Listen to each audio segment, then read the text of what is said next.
Cruise, and I love Molly's flute.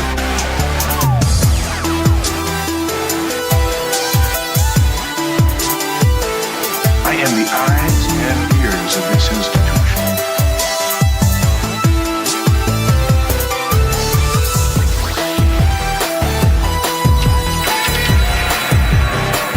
Mama don't like tattletales.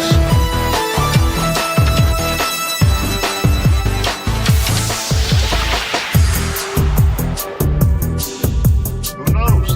In 1,000 years, even you may be worth something.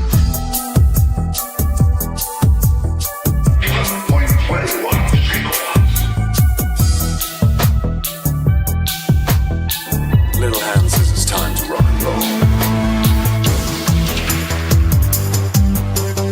Room for one more penny. Today we face the monsters that are at our door.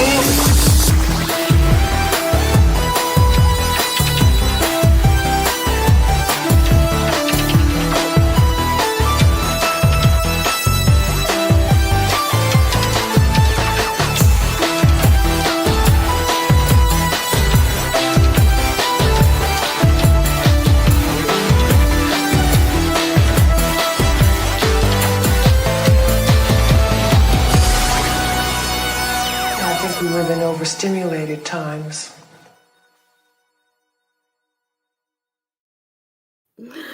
Hey guys, sorry I'm a little bit late. I have nobody to blame but myself. It's been a whole day.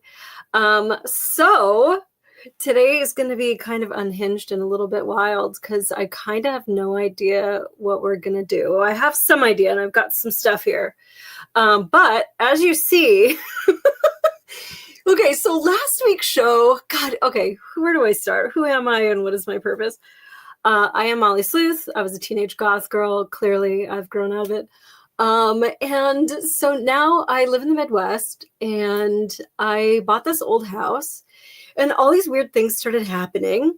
And I am a total objective fact gatherer and I'm not a fraidy cat. And so you guys, oh yeah, Free for All Friday. Yes, absolutely. Tabletop Joe. You want the link? Come on into the chat. I'll put you on the show. You could tell me ghost stories. In fact, let me put in the live chat. This is going to be a wild card. Anybody that wants to go backstage and come tell a ghost story. I hope the ghost jiggles the glass lamps again. Rod, you're not kidding. Okay, so let's get everybody up to speed. So some weird things happened since I moved in here. And I guess I've been here 3 months maybe now. And like weird things at first, I would lose something that was like so normal. And I am pretty, I mean, you'll see, like I have a lot of stuff, let's be honest. And I collect a lot of shit, but I'm really organized. I'm an organized hoarder. And so when I lose something, it's like, that wasn't me. Like I know where everything is, except my checkbook right now. But other than that, yes. And so, no, I actually do know where that is. But I would lose weird stuff that I had intention of using later. It was like some spray foam. That was the first stupid thing. And then I lost, like I have a little like phone charger thing. So it's like the size of a phone. And gosh, I have a lot of red. I didn't really realize. But it was mint colored. And that's why I bought a red one. So that I know when I find the mint one, if I find the mint one, that I found it. But like things were just like missing. And then in the middle of the night, things would just like boom, like come off of the wall. And so I'm not afraid of cat, but you guys are. And so I just thought we would like dial it up a little tonight and add to a little bit of crazy and talk a little bit about the hauntings and people that I've talked to about it. And then I've got some good ghost stories that we can read. And just some other weird stuff. Okay, so today I have this weird, Rod. So last week, I think it's at 1 hour, 18 minutes. My best friend asked me a question. I'm answering it. And then just all of a sudden in the corner, just like 2 glasses go clink, like cheers. That's the sound it made. And it was in this corner right here. Should I take you on the tour right now? Did you make an offering to the spirits so we don't anger them? No, I'm trying to anger them, Ben. That's the whole point. Spirits, come out. I don't believe in ghosts. You guys do. And you guys made me scared last weekend. Anyway, so let me turn on some lights and I'll give you a little tour of the basement. I'm not going to be able to see the chat while I'm giving you this tour. And nobody's on here but me. So I guess you get to look at what I want to show you. And I'll show you from the Ghost Cam, which is my shitty Samsung Galaxy J7 Prime from 2016. All right, first let me turn on some lights.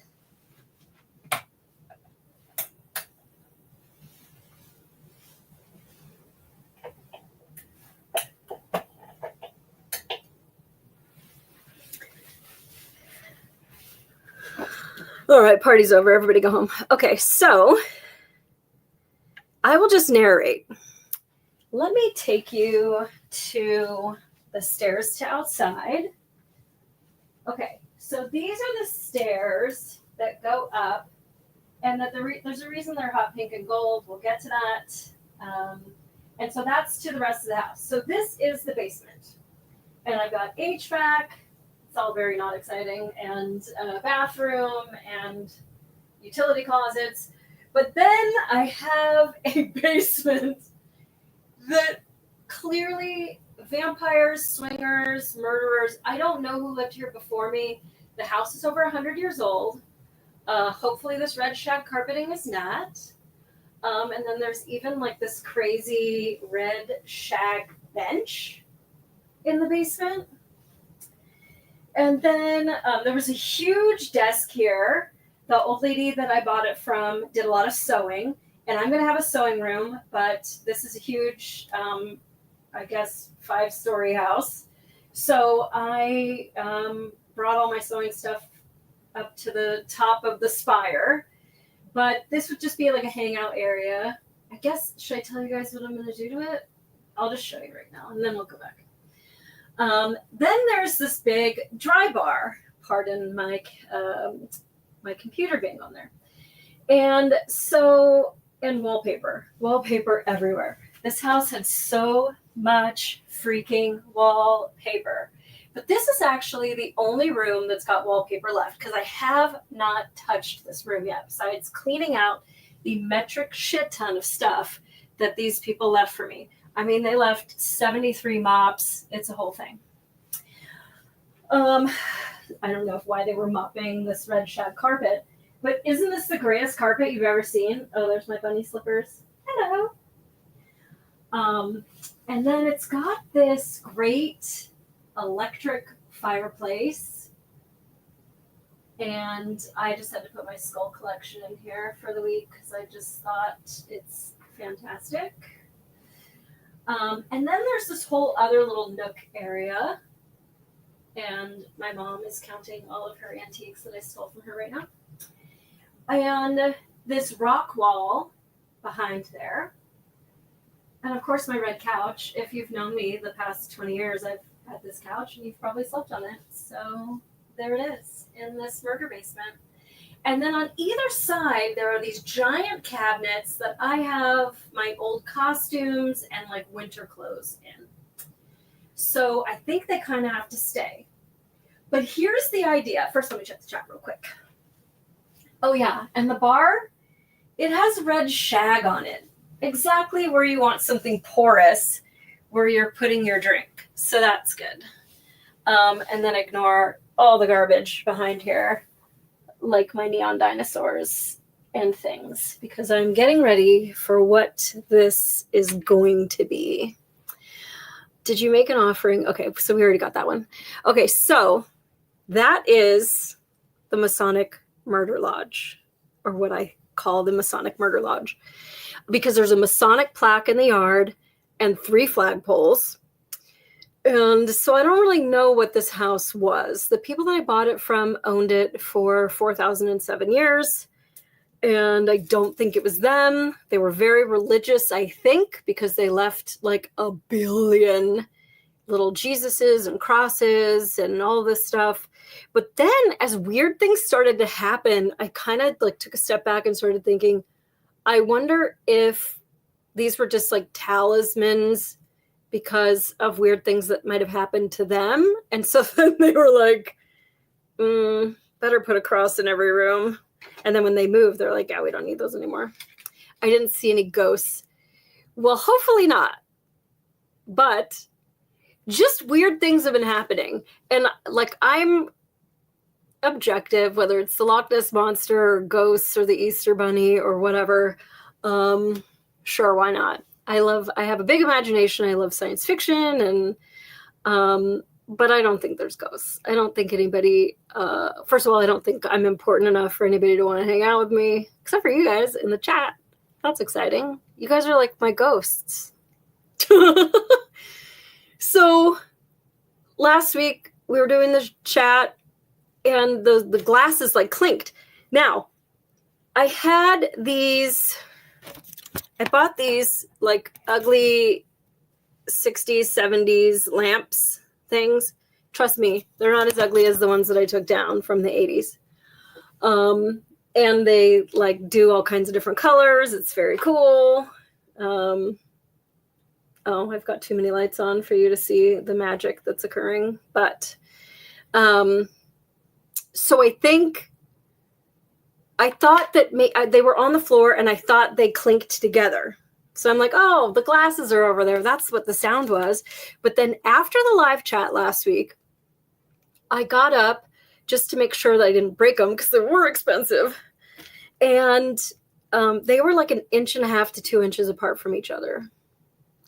So they didn't touch.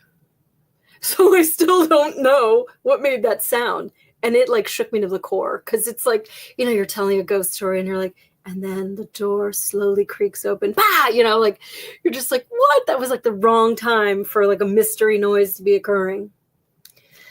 I haven't found any mouse poop. If you want to give some possibilities in chat, I will take a peek. Oh, let me make sure. Let me go to... Oh, hi, Pammy. Yes, I didn't see the YouTube chat. What are you conjuring up tonight, Molly? Hopefully nothing. Hopefully nothing. So I talked to this great lady, and she is going to come on. I don't know if she's going to be next week. She's got a lot of stuff going on. But I'm just kind of like, part of me is just sort of stalling because I think that she was just such a fantastic wealth of information, but also like opened my eye up to like a whole nother like life of that people believe in ghosts and they believe in different colored candles and they believe in sage and all this stuff. So I really can't wait for her to come on. One of the things that she told me was you need to get rid of everything that's old, that belonged to the old people. Like I said, they left 10,000 things behind easily. Every drawer was packed. This room was an absolute hoarder hell. I think some of you had seen pictures of it from the various levels. And so I've been like slowly going through stuff and giving things away to the neighbors. I am trying to get adopted by the Amish. So I've been trying to butter them up with anything I think that I don't know what's going on outside, but that was a very weird noise. You guys, what does a ghost audience shout? Boo. Thank you, Circle of One. That's very sweet of you. Okay, so she told me to get rid of everything, but everything I own is like antiques. I love old stuff. One of the things I wanted to like show and tell is one of my collections. I didn't bring the whole thing because it's like attached to an entire wall, but I collect Victorian tin types. And those are these little photos that are they're literally on metal. I don't know if I have anything metal that I can clink it with. But I love faces. And I don't know if you can see, I love her face. So the Victorian time is so interesting to me because it was like an opulent time, but also they didn't have a lot of the modern conveniences that we have now. So there was just a lot of like wearing your old stuff and trying to fix your old stuff. And so you wanted to look fancy, but you also had mud all over the bottom of your skirt. And so their faces are kind of hard. Like they've seen a lot of stuff. And I freaking love that. So anyway, I loved this old lady. I tend to collect mostly stern old ladies and like really dapper men. Let's put her on the ghost cam. Ooh. Okay, now I'll show you the next guy. Speaking of dapper men, look at him. What a lovely. Let me see if I can get this to.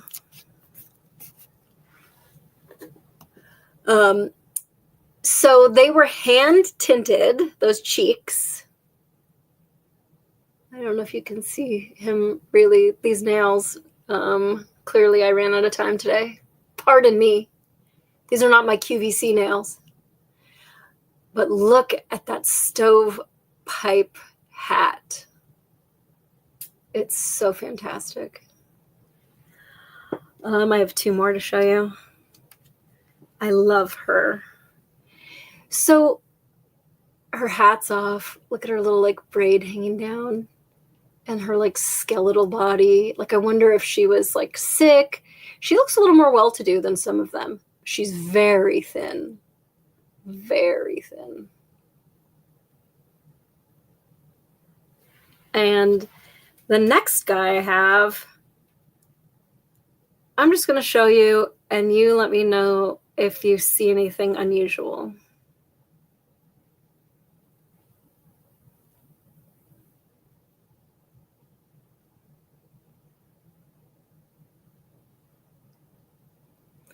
So if you look at his hand, and I'm not going to tell you if it's left or right, but this side, he has a fake hand. And this is like the infancy of prosthetics, clearly, because it's not so great. But how fantastic. And I wonder how old he was. A handsome gentleman.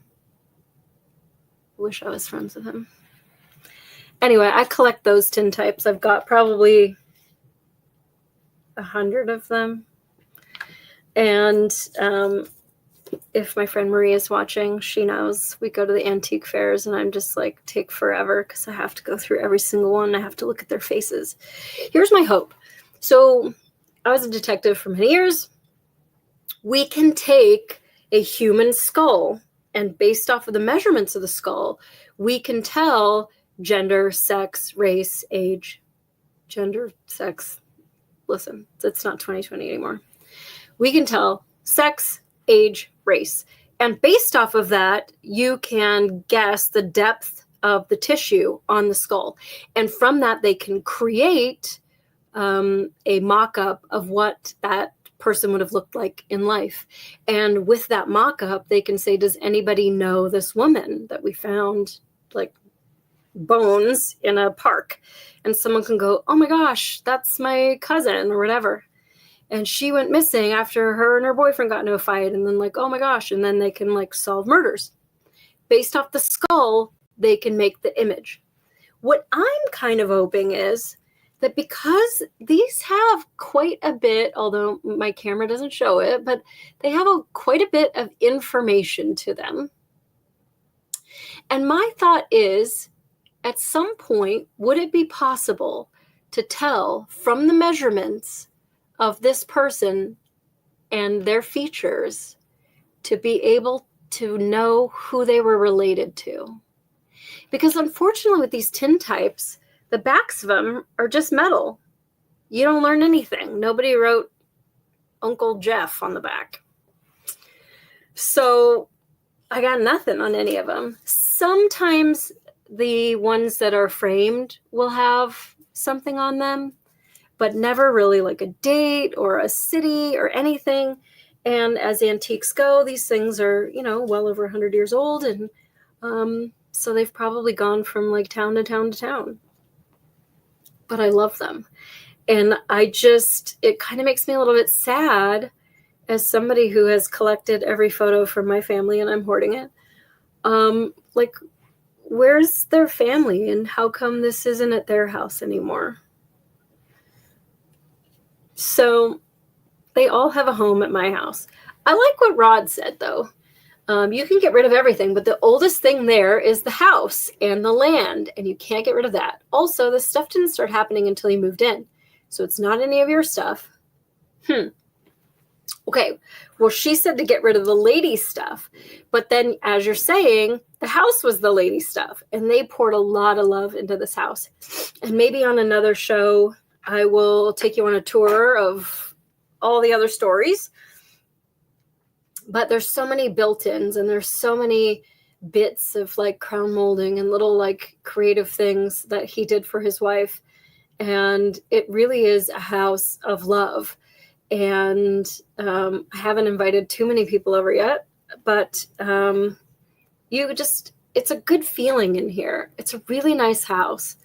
And so, one, I don't believe in ghosts, but two, I mean, this house wouldn't have any, I don't think. It does have red shag carpet, which I will never walk on barefoot. But other than that, besides the biohazard.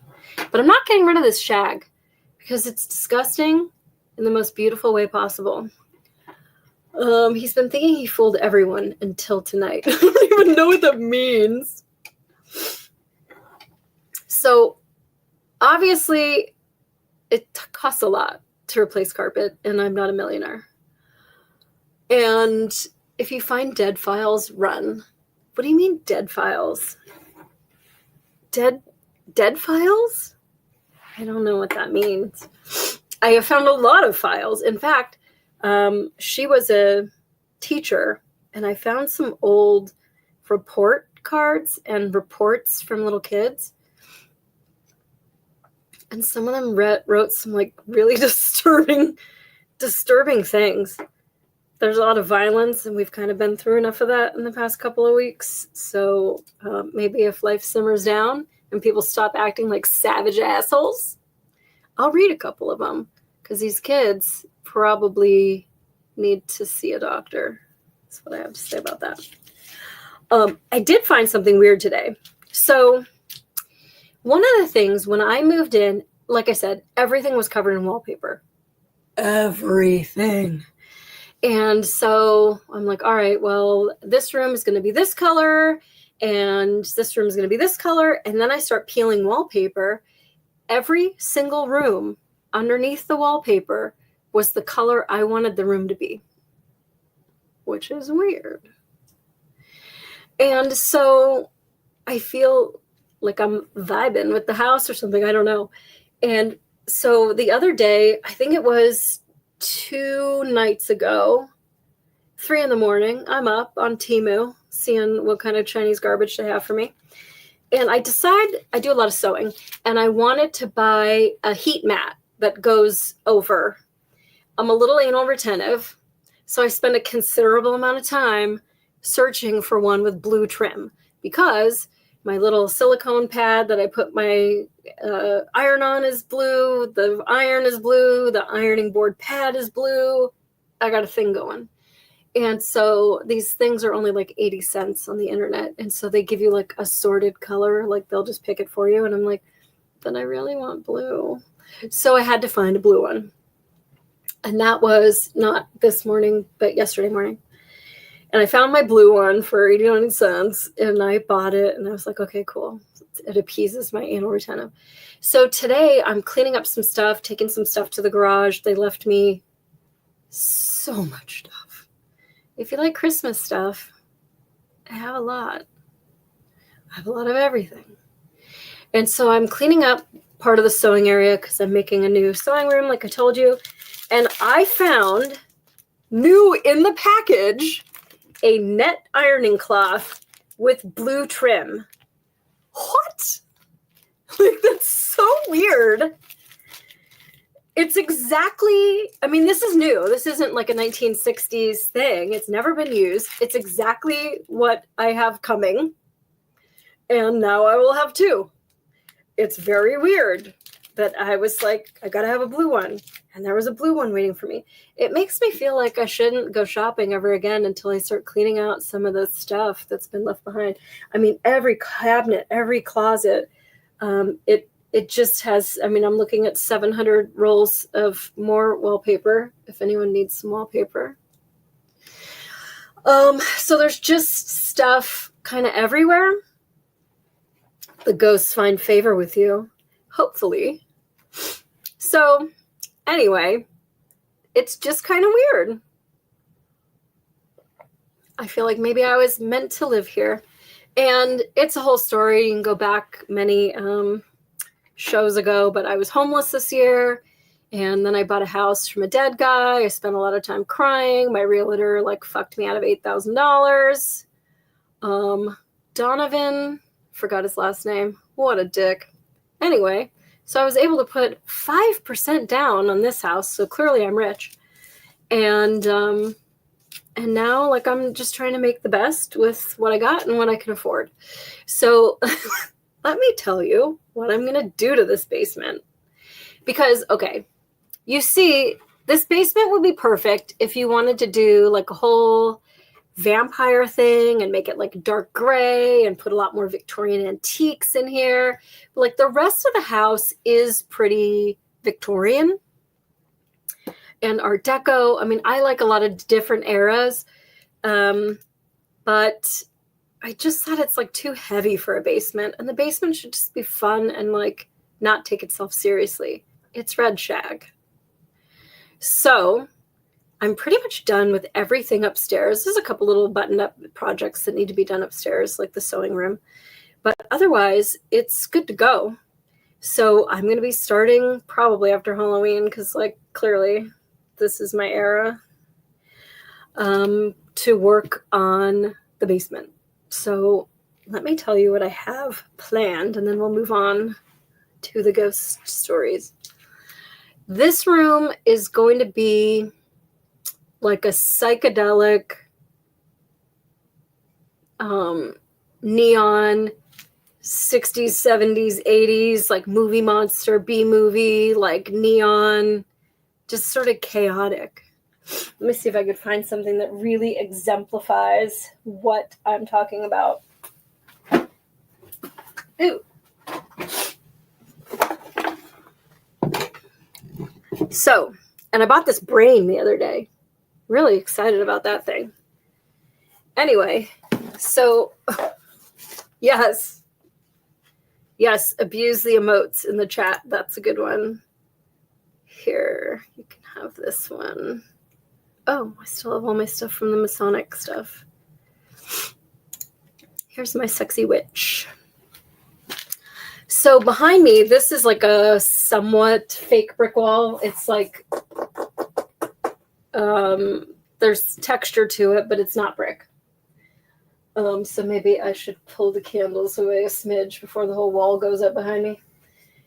What I think I'm going to do here is like dark gray it all out, because I'm kind of thinking like bad guys lair, monsters lair sort of a thing. Don't be calling the police on me for a welfare check. I'm fine. You just don't know how to decorate your house. Okay, all like dark gray mortar, whatever you call that. And then the bricks themselves would be all kinds of neon colors. I got some neon colors here somewhere. I bought a bunch of paint. I bought a bunch of, like, I have so much glassware and all kinds of good stuff. I don't really want to spill the beans, but there's going to be a change. So we'll do another show once this basement is good to go. It's going to be a lot of caulk, just like every other room, because it's 100 years old. And then a lot of the wallpaper is going to be quick. That's going to be fine. But everything's going to be very neon, and I'm going to have where the skulls are, right in that area is going to be all my board games. That whole wall is going to be neon. All the furniture is going to be neon.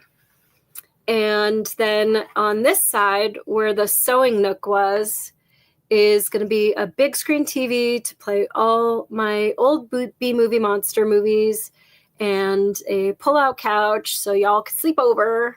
Maybe not all of you. And it's just going to be like a really fun, energetic room full of all kinds of chaos. And I think it's going to be just, it's a basement. It doesn't have to take itself seriously. And most people that come to your house don't ever see your basement. So it's sort of like the underwear of a house. Like most people don't get to see it unless you're in the back of an ambulance, which I don't suggest. So I'm just going to turn it up and just go crazy. And that room goes to laundry. That whole room is going to be like a bright gold. There's already some weird fake marble paneling that's in there, and a disco ball. Your laundry room doesn't have a disco ball? I'm sorry. But yes, that is what's going to happen.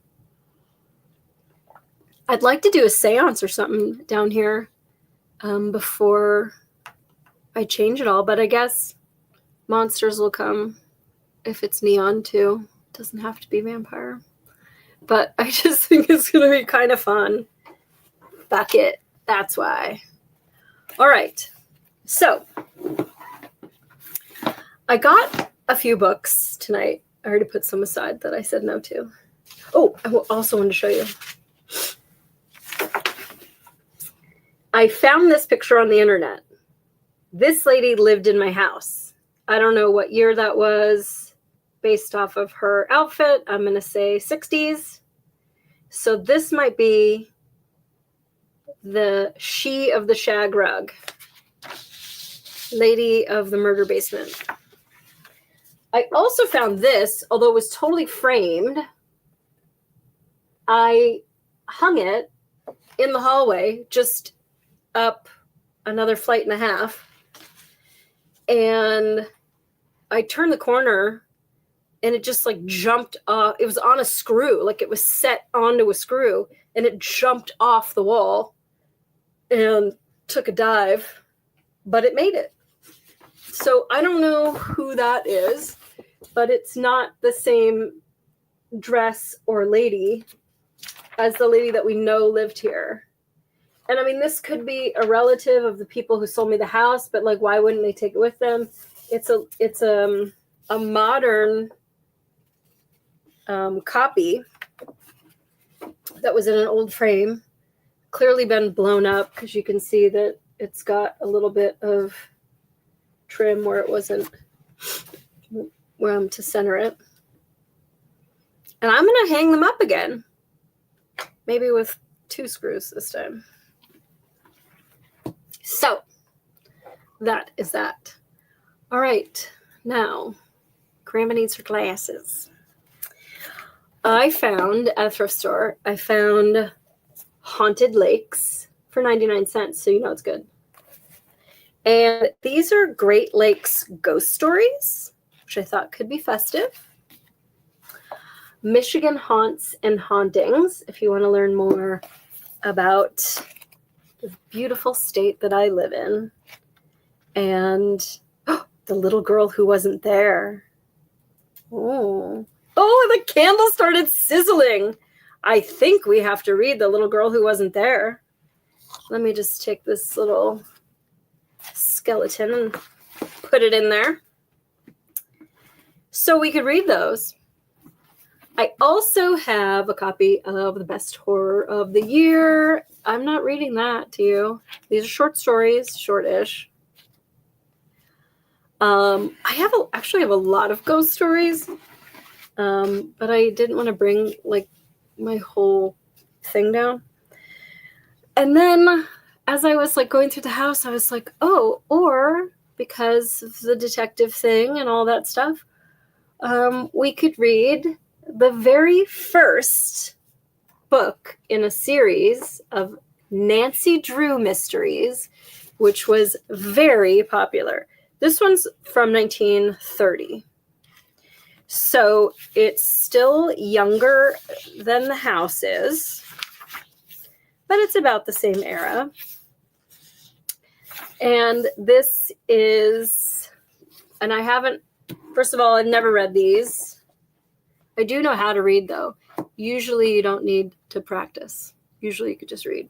So I'm hoping that that happens for me tonight.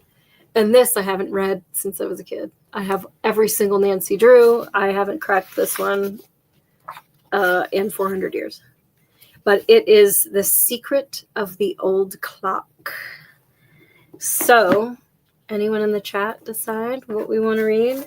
Do we want The Little Girl Who Wasn't There and go through some Michigan ghost stories, Nancy Drew, or pull something more horrific? Best horror of the year. May we have ghost stories. Dickweed. Hi, Henry. Oh, hell no. I like that emote. Nuh-uh. Not today. Okay, Henry, you're saying nothing. You don't want to be scared? You have a beautiful wife you could cuddle with tonight. You could go real scary. And when it says horror, I don't know how terrifying these are. The house wants the little girl who wasn't there. Thanks for making the decision, Rod. Oh, you know what? I have a note here, too. It says Rod News. Because I wanted to just do a little shout out to my friend Rod. Because you're so generous sending me all the news that a person needs to know all week long. Usually I'm shitting you up like crazy. And for that, I apologize half-heartedly. But this week, you really came through and you sent me a ton of stuff, and now I feel like I know everything that's going on in the world. So, muchas gracias. All right. Hopefully, I remember how to read. This one's called The Little Girl Who Wasn't There. And it's a page and a half, and it comes with this picture of Kathleen Hanna from Bikini Kill, apparently. So, that's good. The Clark family had moved into their large old house on Warren Avenue in Detroit. That's like an hour and a half away from me. I'm in Lansing-ish. When their youngest child, Rachel, aka Kathleen Hanna, was not yet even 3 years old. Nothing scarier than the times we were living in. That is for sure. Okay, I need to get it together. When their youngest child, Rachel, was not even yet 3 years old. Even before the family had completely settled into the new home, Rachel announced that she had a little friend. She said her friend's name was Kenny Cobb. When her mother said she would like to meet him, Rachel explained that Kenny was a girl, not a boy, and that she was standing right beside her. Naturally, Mrs. Clark had heard of children having imaginary playmates, but she wondered how her daughter had happened to make up such a strange name. Kenny Cobb soon became part of the household. Although Rachel could see her, she kept the family well informed about everything Kenny said or did. Rachel's parents did not discourage Rachel, since she had read that it's quite natural for a child to invent such a playmate, and that it was, in fact, a sign of higher intelligence. Rachel and Kenny Cobb remained friends for more than 2 years. Then, about a month after Rachel started kindergarten, her mother found her crying and asked what was wrong. Rachel announced that Kenny had come to say goodbye. It seemed that Kenny had told her that since Rachel now had other children to play with, it was time for Kenny to go. As time went by, Rachel talked less and less about Kenny, and the Clarks eventually forgot all about the little blonde-haired girl they had never seen. Years passed, and Rachel had grown into a young woman when one night the Clarks attended a party on the other side of town. They had met several people they had never known before. When the Clarks mentioned where they lived, an older woman spoke up and said that many years ago she had lived in the same neighborhood. "Oh, exactly which house do you live in?" she asked. The Clarks described their home, and she said, "Oh, yes, the Cobb house. The Cobb family built that house, but they didn't live there very long. They moved away right after their granddaughter was hit by a car and killed in front of the house." The Clarks gasped at the name Cobb. "What was the child's first name?" they both asked quickly. "I can't remember," the woman replied, "but it was a boy's name. They called her by a boy's name, Billy, Bobby, Kenny, or something like that." The Clarks looked at each other in astonishment. Rachel had not made it all up. She really had been playing with the ghost of Kenny Cobb. The Clarks no longer live on Warren Avenue. Rachel is married now and has children of her own. But she feels certain that if ever another lonely girl lives in the old Cobb house, Kenny will come back to keep her company until she finds new playmates. That wasn't that scary. Henry, that wasn't that scary. Ghost with a purpose. Papa loves you. That sounds pervert. That sounds like a red shag carpet kind of story if I ever heard one. Carl Emmons was a retired policeman. Pervy. The unkept promise. The jingling keys. I haven't had any jingling keys yet, but I keep finding keys in the house, and they don't go to anything, so I don't know what they are. But he did rekey the whole house for me, so... Grandpa's strong box. Oh, this chapter is about Ouija boards, planchettes. Where's my planchette? I can't find my Ouija board though. Those keys open the portals to hell. Well, where's the lock? I'm all fine. Probably, I mean, but definitely. Thank you. If I saw a lock that had opened. Now, there is, I hate to say it, but there is a rather large discrepancy void that there could be, like a little bit of a hidden room because of where the foundation is, but maybe not. And I don't know. Who knows? But I love that kind of stuff. The house we grew up in had a secret room that we used to play hide and seek in. I think I've told you guys that before. And it's a fantastic room. Almost everyone is familiar with the Ouija, a flat board, 18 by 12 inches with the alphabet and the words yes, no, and goodbye printed on it. Do we want to learn about Ouija boards? You guys seem to be all freaked out when I had my Ouija board, my planchette out the other day. Oh, and that lady that I want to talk to, she uses a spirit board. And Rod, I did find out more about it. She uses and I'm going to have to ask her about it, but she uses one of those like pendulum things on a board that says yes, no, maybe so. And so I guess I'm always looking for the reason behind everything. I'm a bit of a Nancy Drew myself. And I just feel like there's imperceivable motion that causes you to make it move in the way that your subconscious wants it to move. You know, does Tom Cruise love me? Clearly, yes. So when I'm holding it, it's going to do what my subconscious like wants it to do. And we did a seance last Halloween, and nobody would even touch the planchette, whatever thingamabob. Everybody was such fraidy cats. Now, I am one of those people that, like, if it's not moving, I'll make it say something just because I know what the ghost is thinking. So my friend learned that her grandpa was with her and she was all sad, and I might have told her that her grandpa was there.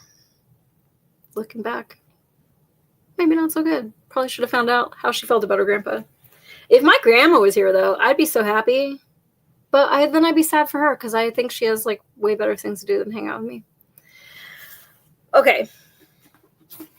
Do we move on to another haunting or Great Lakes ghost stories? I do have a ghost story that might be a personal ghost story, but it's been so many years that I don't know if it happened to me or if someone told me it happened to them to the point where I pictured it and then it became my story.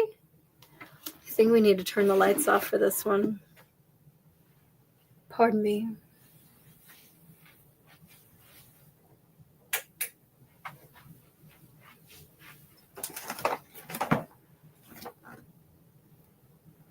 Just seeing if you're awake in the chat.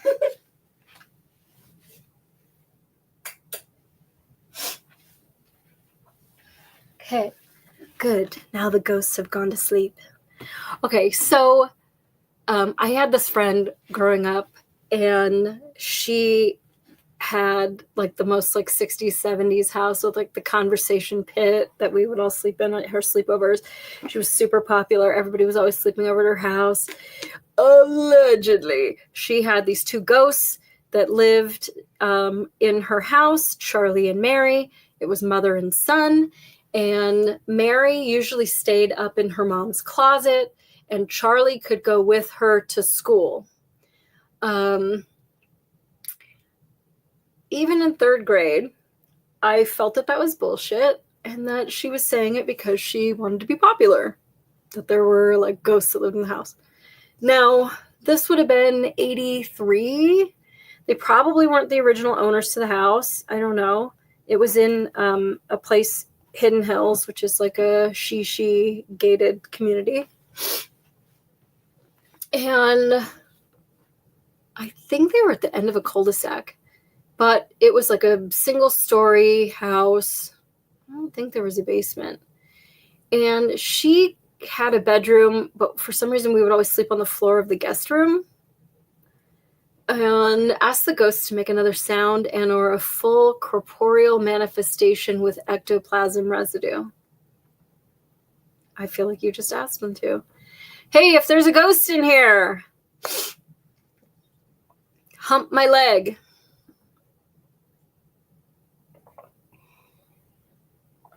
And leave your ectoplasm residue, Ben would like. Thank you. Oh no, I'm getting humped. Okay, so Tisha, should I not have said her name? Tisha had this ghost situation at her house. And we would always play with the Ouija board. We loved, I mean, there's nothing girls love more than to scare each other and like giggle and like have seances and not be able to sleep at night.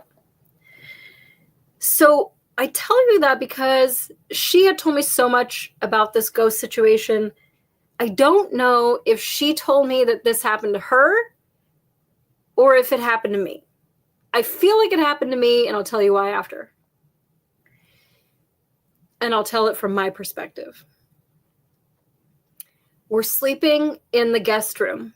The guest room sees down past the front door and kitchen, which were across from each other, into the room with the conversation pit. So you're seeing like the length of the house, L-shaped house, conversation pit, front door, kitchen, guest room, Tisha's room, parents' room. So we're asleep. I wake up in the middle of the night to pee. And that's the only reason that I woke up was like, oh, I got to get up and I got to go pee. And I'm laying and my head can see down. We had the door open and I can see past the front door to the conversation pit, living room, I guess let's call it. And there's a woman, slim, at the front door. And she like bends down just a little bit and picks up two suitcases. And I'm only seeing the outline of her. So I couldn't really tell if she was facing me or facing away from me, if that makes sense. But then I see she's walking to me, to the guest room. And she puts the suitcases down at the door of the room that I was in. And nothing changed. Nothing moved. There was no sound. I just see her way back, brings the suitcases, drops them off. And then my eyes readjust. She's picking them up at the door, bringing them to the door, dropping them off. My eyes readjust. I see her. And like this just kept happening. And I had to pee. That's why I think it happened to me. Because I was afraid to get up because I didn't know what was going to happen to the lady. The shadow of your hands on the wall freaked me out. I thought there was a ghost over there by the couch. Like over here? Yes.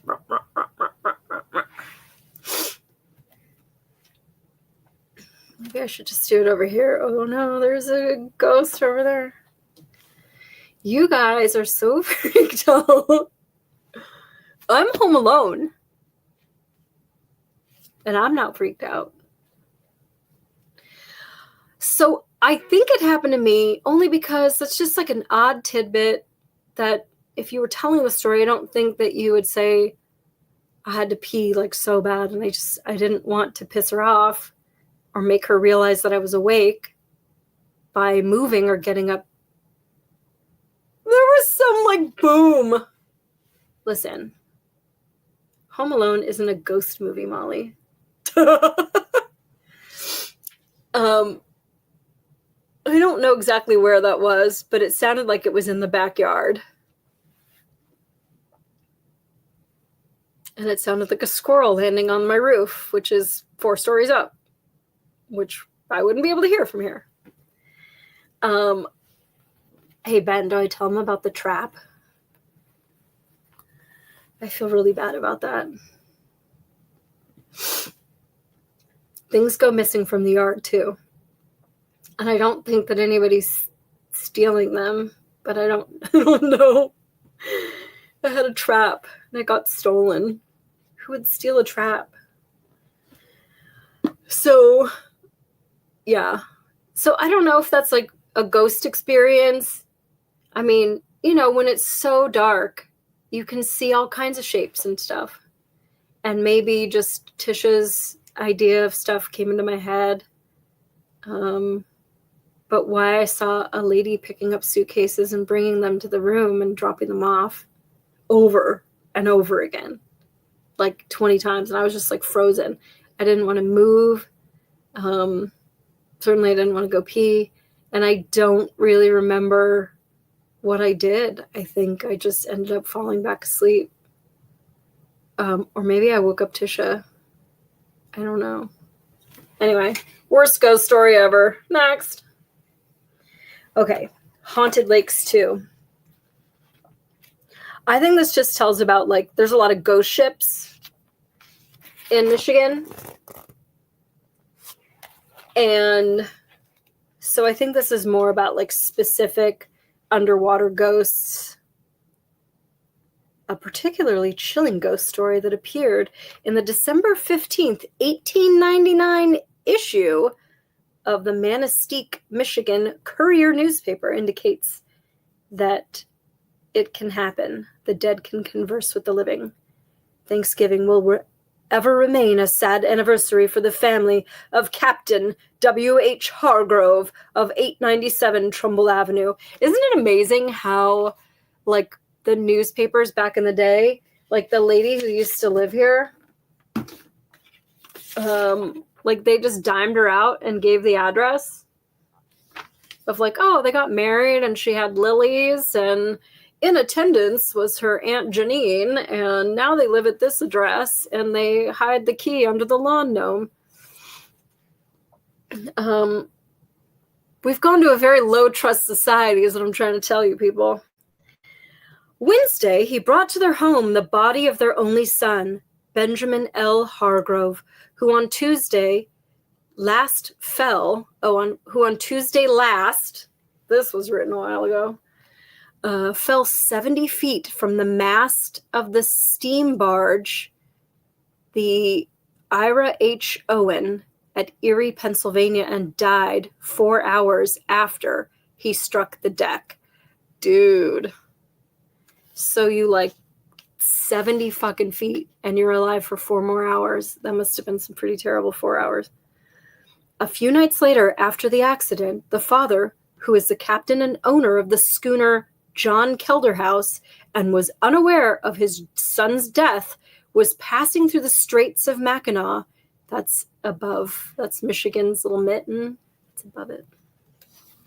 When through the darkness, he suddenly saw a big barge bearing down on him. It was out of its proper course, but it straightened in time to avert an accident. The 2 boats passed very close to one another, and Captain Hargrove was standing at the rail in no amiable mood when a voice sang out from the other ship, "Hello, father! Where are you going? Captain Hargrove recognized his son's voice. "Chicago," he answered. "How are you, boy?" "I'm all right. And you?" "Yes." "Goodbye, father. Take care of yourself." "You do the same. Goodbye." The son had recognized his father's ship in the distance and bore down on her to exchange greetings, the captain thought.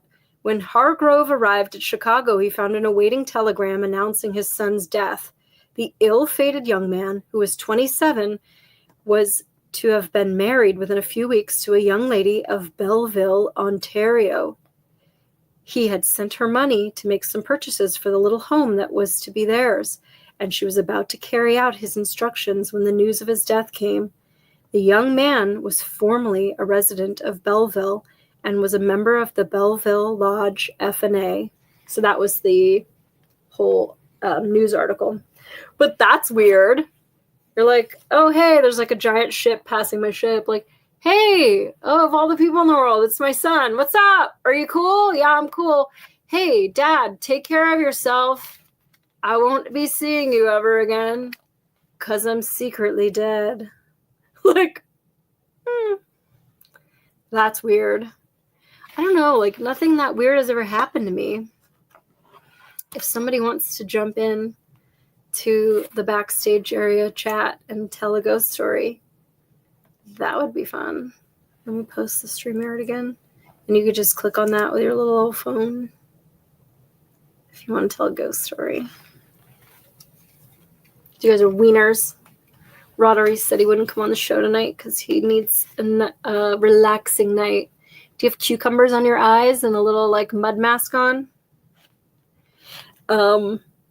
Ghouls along the coast. Okay, so these are like real Michigan ghost stories, which is exciting. Ooh, the dead cook. That sounds fun. In the 1870s, there was a story about a schooner lying in Port Colborne, Ontario, Lake Ontario, because one of her last crew saw the ghost of a female cook floating over the vessel in a gale wind. When the schooner reached Port Colborne, after being forced to run back by a storm, the sailors grabbed their bags and jumped ashore, wanting nothing to do with the haunted ship. The men claimed that 2 years before, a woman cook had been killed when she was crushed between the vessel and another schooner. Ever since, her ghost haunted the ship. That was pretty anticlimactic, actually. I do love the idea of ghosts. I always have. I love the idea of like being scared. I had another friend, Tiffany, who lived close-ish to Tisha, and she had this old barn. And my brother and I would go over to her house, and we would walk from her front door down her driveway. She had a double-decker barn where the top floor of the barn was accessible from the driveway. Otherwise, you had to go down and around to go to the lower level of the barn where she had a couple of horses. And we would never make it in the barn. But that was the whole point of the game, was to just try to see how close, like who was the bravest that could get the closest to the barn. And then invariably, like somebody would scream, the rest of us would just take off running. And we never made it in that barn, like ever at night.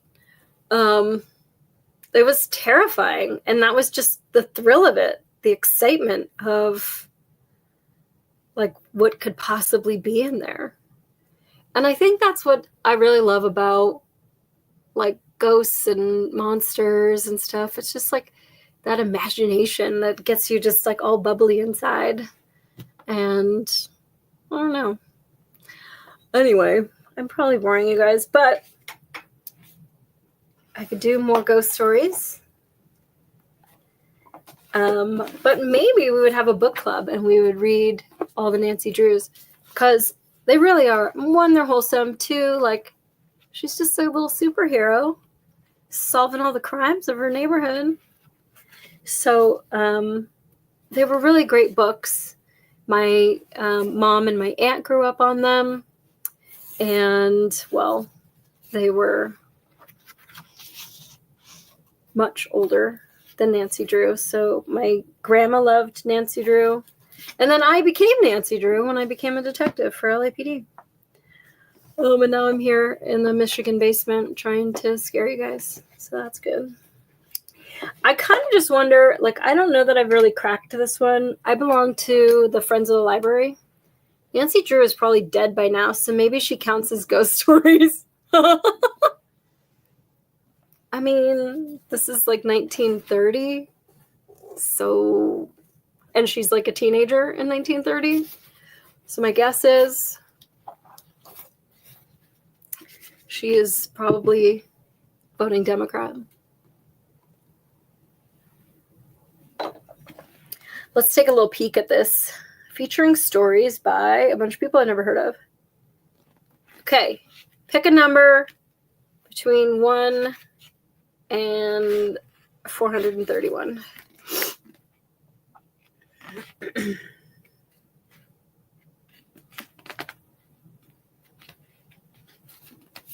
And we'll see what story we land on.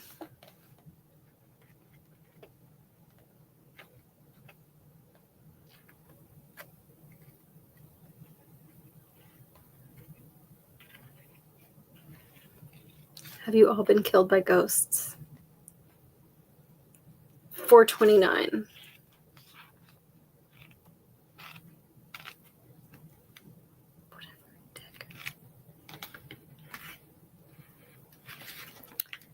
One day, there was a boy named Ben.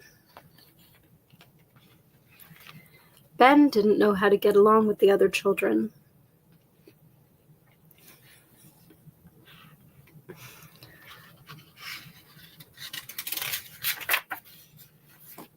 It's about the author. It's totally boring. I'd rather make up my own ghost story about you.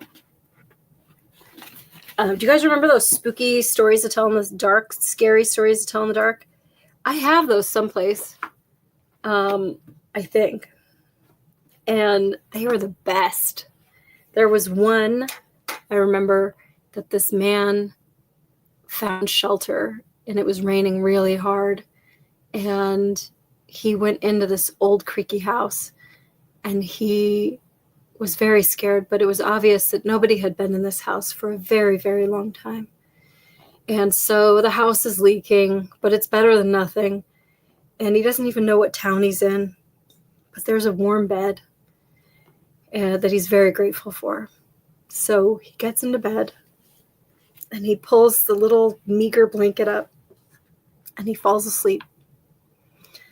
And in the middle of the night, he gets an odd feeling. He wakes up. And of course, he's in a strange place. So that's odd enough. But he slowly looks around the room, and he sees at the foot of the bed 2 glowing eyes just staring right back at him. They're not even blinking. They're just staring. And he does not know what the hell. There's no sound. And he's afraid to move. But these glowing eyes just keep staring at him, not blinking at all. So he wonders if he can just barely reach his shotgun. And he pulls the shotgun up, and he lowers it down to face the end of the bed. And he fires. And he shoots right between the glowing eyes. And then he realizes that the glowing eyes were really his 2 big toenails. And that kind of sucked.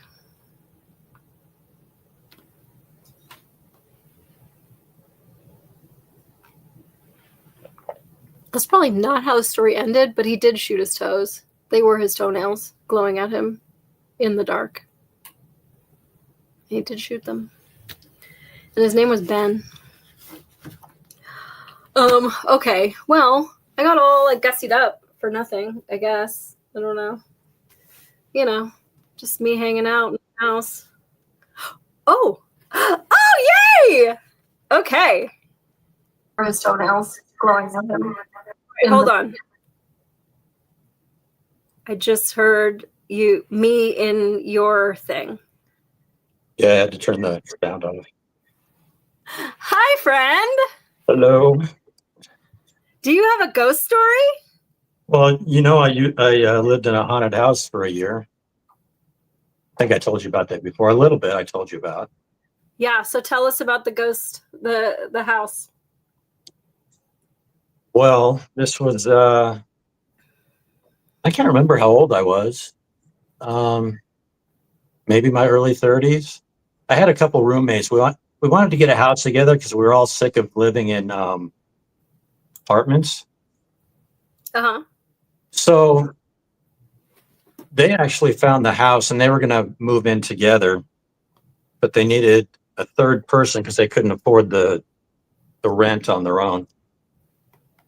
So they asked me if I would move in. I was like, yeah, I'm tired of this apartment life too. So I agreed. We signed the lease and everything.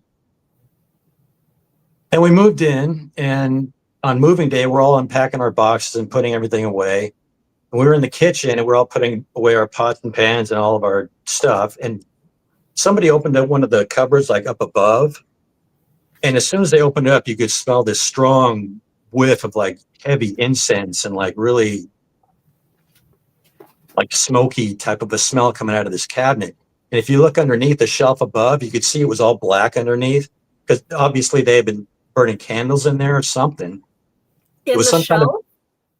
yeah, it was some kind of an altar they had set up in there because the smell of the incense and the black underneath where they're burning the candles and stuff. So I don't know what they were doing in there, but they were conjuring things or who knows what they were doing. But we didn't think too much of it at the time. We thought maybe it was just like something they had like a dead relative. They were just doing like a not an offering, but like a shrine to them or something. Okay. So we just kind of blew it off and didn't think any more of it. But things started happening in the house, and none of us. We were all seeing stuff and hearing stuff, but none of us talked about it. We didn't want the other roommates to think that he's a fucking nut job, you know. So so one day, the three of us are just hanging out in the kitchen. My two roommates were sitting at the kitchen table, and I was standing like in this. There was like an entryway from the living room into the kitchen. There was like this archway, and I'm standing in that archway with my back up against the cabinets, so I can see the kitchen is on my left, and the living room's over here to my right, and there's stairs on the other side of the living room, go up to our bedrooms and everything. So I'm standing there, we're talking, and I see the thing that I've been seeing for months go running up the stairs. And so I didn't say anything. I just jerked my head over. And of course, when you look over, you only see it out of the corner of your eye. You could never see it looking straight on. Uh-huh. So of course I look over there and there's nothing there. So I look back and my one roommate's just like, her eyes are like bugging out of her head. She's like, did you see it? Like, oh, you mean the shadow figure running up the stairs? She's like, yeah, did you see it? Like, yeah. You've been seeing it too? And then my other roommate's like, yeah, I've been seeing it too. But I didn't want to say anything because I didn't want you to think I was crazy. So we've all been seeing this shadow figure. It was probably maybe 3 feet tall because it would only come up like the top of it only came up to like the banister. And it didn't really have shape, but it was just black and it would just like move. It would just run up the stairs. And so that was a crazy thing that happened all the time. How old was the house? Not old at all. It was a pretty new complex. It was a gated community.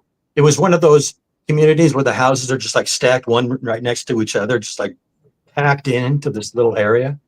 But we talked to our neighbors at one point, and they were saying all of our neighbors have been there for years. They said, our house, nobody ever stays more than a year. He said they move in, stay for the year, and then they're out. Nobody would stay in the town. Ben's trying to roast you, and he says it sounds like shadow people, Rod. That's Yeah, the common thing between the sighting with the shadow people. It's always from the corner of your eye. I was sending Danielle a message earlier today, and there was just a little like thing. But I also cut my bangs today because they had gotten like too long. And so I think it was just like stray hair. I don't think it was a shadow person. I think it was just long bangs. But yeah, it has gotten me a little bit jumpy, but also that's like super fun. And around Halloween, this is like the best time to be jumpy. It's like perfect for it. Like the wind outside and well, Yeah, so okay, yeah. but they always saw it running up the stairs. It didn't like hang out anywhere else.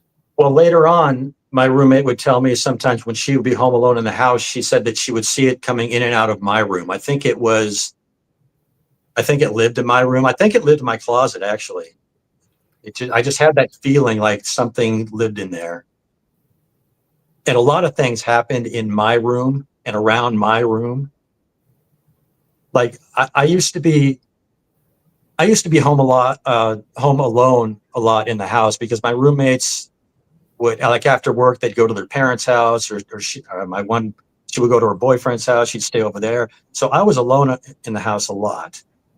And like at night when I'm getting ready to go to bed, I'd go up to my room. And at that time, I was first getting into the 3D stuff. So I would be on my computer just working on 3D stuff for a while before I go to bed. And my bedroom was right above the garage. So like when people, like if they were to come home, I would hear the garage door open. I'd hear the car pull in and all that stuff. And then I would hear them open the door into the house and come inside. But all the time, I wouldn't hear the garage door open. I wouldn't hear a car pull in, but I would hear the door from the garage open and close. And that would be followed by voices I would hear talking downstairs. And I would think, okay, like the first few times it happened, I would think, okay, my roommates are home, so I'm going to go see what they're up to. So I go to the top of the stairs and I'd look down over the railing, but there wouldn't be any lights on down there. It'd just be black. Like, well, why didn't they turn the lights on? And I'd listen, and the voices wouldn't be there anymore. So and they were both smokers. So I thought, well, maybe they're in the backyard because they used to go out in the backyard to smoke. They wouldn't smoke in the house. So I'd go downstairs and I go to the back of the house and I go to open the door, but the door's locked. So I'm like, well, they wouldn't lock the door after they went outside, but I'd unlock it. I go out there and look around. There's nobody in the backyard. I go around the side of the house, the other side of the house. There's nobody out there. Come back inside, looking all around downstairs. There's nobody there. But I heard voices. I heard them talking. So what the hell was that? And you just heard like nondescript talking, or could you make out any of the words? No, you couldn't make out any words. You would just hear like a voice, and you'd hear like another voice, another voice. Like it would sound like two people were talking back and forth, but I couldn't tell what they were talking about. It was just like Charlie Brown voices, like that, like that kind of stuff. Mm. And that happened all the time. There's all kinds of sizzling noises behind me. I just have to make sure that my hair is not on fire. What do you think of this basement? I love it. It's awesome. It's pretty cool. Yeah. The thing is, like, it would be really fun to do it like vampire, but then I just feel like that's so heavy and dark, and like I just want a little retardation in my life. Yeah, the whole neon thing you said, that'd be really cool. Just like dinosaurs and creatures and bullshit. I just think it would be really fun. Yeah. And I talked to a guy, they're like ripping up my whole town right now, replacing all kinds of utilities. And one of the workers really liked the outside of the house. I'm like, you haven't seen fucking anything. You need to come in and see this thing. And I think, first of all, he was like a young buck. I think he thought that I was going to like offer him some spiked lemonade and then chain him to my radiator. But anyway, he did come in and he was looking around and he was like, oh, you can do this, that, and the other to make a really easy egress for the basement, and then you can call it another bedroom, and which would be kind of fun. But I already have 3 more bedrooms than I could possibly ever use, so I don't know that I'm going to be doing construction on this little old house. But I wish there was kind of like a log where you could know more about your house, like who lived here and what happened. because I think it's more than just a possession. Like, there is a feeling to it. There is, I mean, at least from the people that I bought it from that have been in love since they were little kids and now they're like little old people. Like, there's just a lot of love here. And I think that's what I really liked about the house. And there's some features out in the yard, not to dox myself, but that are just really sweet, and like things that he built for her that are just so nice. And it was how I knew that this was like the right house. And I mean, after buying a house from a dead guy and being homeless, I guess I probably would have bought anything, but this was the right house. I mean, I looked at other houses that were well cheaper than this one, because let's face it, it's the Midwest. You can just have a house here. But just seeing how funky this one was, and I think the funkiness of it scared most everybody else off. You know, everybody wants granite countertops and open concept, and like, I'm like, yeah, more built-ins, more wood, more like, you know, funky weird things, more red shag carpet. And the basement was just like, what in the holy fuck? And the dude said, there's red shag. There's red shag. I don't know if I can bring the camera up, but up there, that's the seam of the fucking ceiling, and that is a swatch of red shag. Same with right there. Red shag on the motherfucking ceiling. The ceiling too. Like, what happened in here? Like, what? I guess these pillars were red shag. The bathroom door was entirely red shag, he said. And as for that bench, the cuck bench over there, I don't even know. It does lift up, but why? There's nothing down there besides like dead spiders. No, I got a huge wolf spider. I was cleaning the other day. I taking the big sewing table out, and I was, you know, throwing it on my back like a fucking champion, like taking it all the way up the whole spiral. And I just sat for a second on the cuck bench, and like this giant wolf spider like crawled out from between my feet, and I was like, bro, you're going outside. Mostly because I didn't want to like suck him up in the vacuum, but accidentally. So he went outside, but I only put him like a foot out. I'm like, if he makes it back, he makes it back. That's fair and square. But yeah, I don't know. Like, I wish I knew more about this house. Like, if all of this was original, it does have like this terrible drop ceiling, which I'm not really sure like what I'm going to do about. But I also feel like if I just paint each of those tiles a different neon color, kind of like the dance floor from Saturday Night Fever, like that's what I'm picturing. And then for this rock wall, I think what I'm going to do is just paint it all like a dark gray, all of the rocks gray, and then a few rocks be bright yellow, a few rocks be bright pink, a few rocks be bright green, purple, neon colors, like how it's sort of spattered now, that version of it, but like neon. And I think that'll be like really fun. Now, the wood paneling, bro, there's wood paneling everywhere. So that wall in front of us with the, whatchamacallit right here, where the electric stove is, electric fireplace, that is also real brick. And so I think I'm going to take that same concept of all dark charcoal gray and then showcase this brick and that brick and make it kind of not graffiti style, because I'm not good at that, but like, you know, cubes of different color, I guess more like 80s than 60s. although I kind of do like if I made it just dark gray and did different colors of dark gray and made that like a medieval wall. But I just think that's too many themes. Yeah. It's a big room.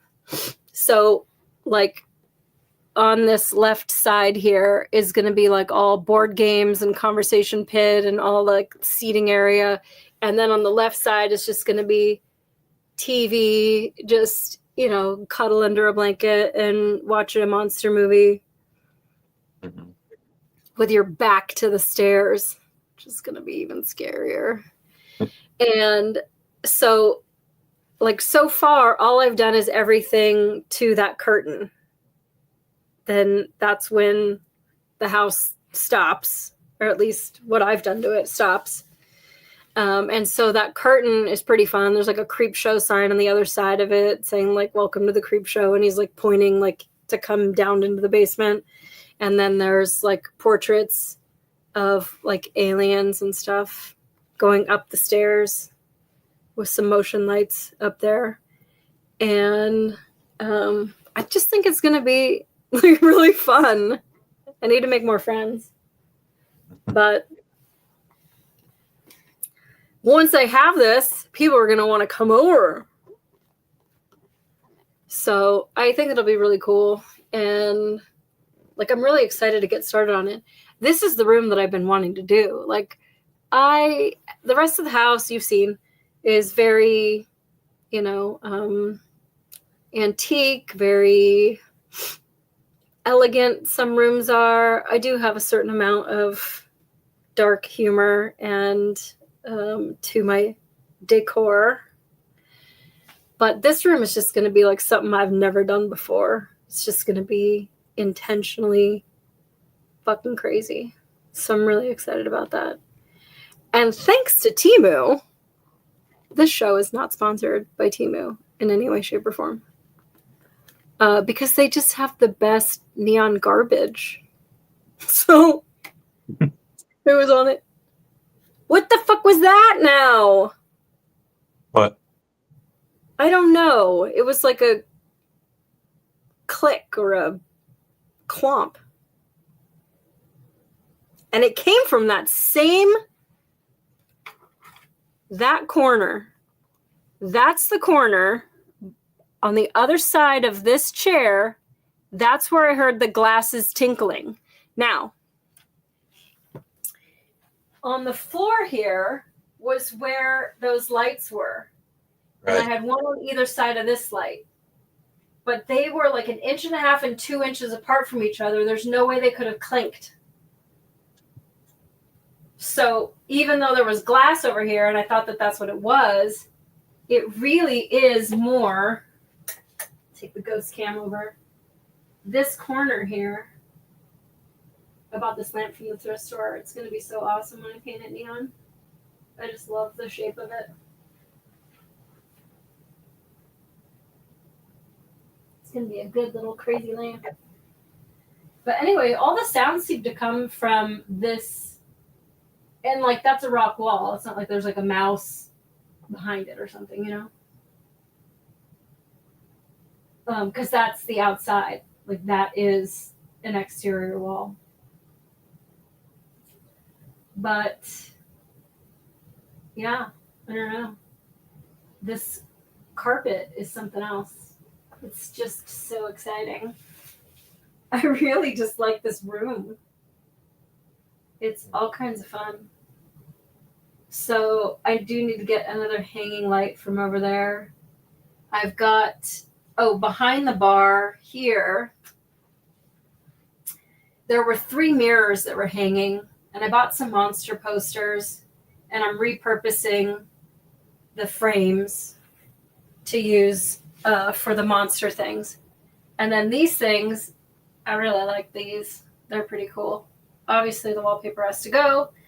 So I don't know. Maybe I just need like an artistic eye, Rod, because this is going to be all like different colors, neon crazy, and then this is going to be maybe one solid neon color, and then these big cabinets, I think they have to stay here one, if I took them out, I don't know what you're going to put here besides another cup bench. But two, that was me. Oh. But also,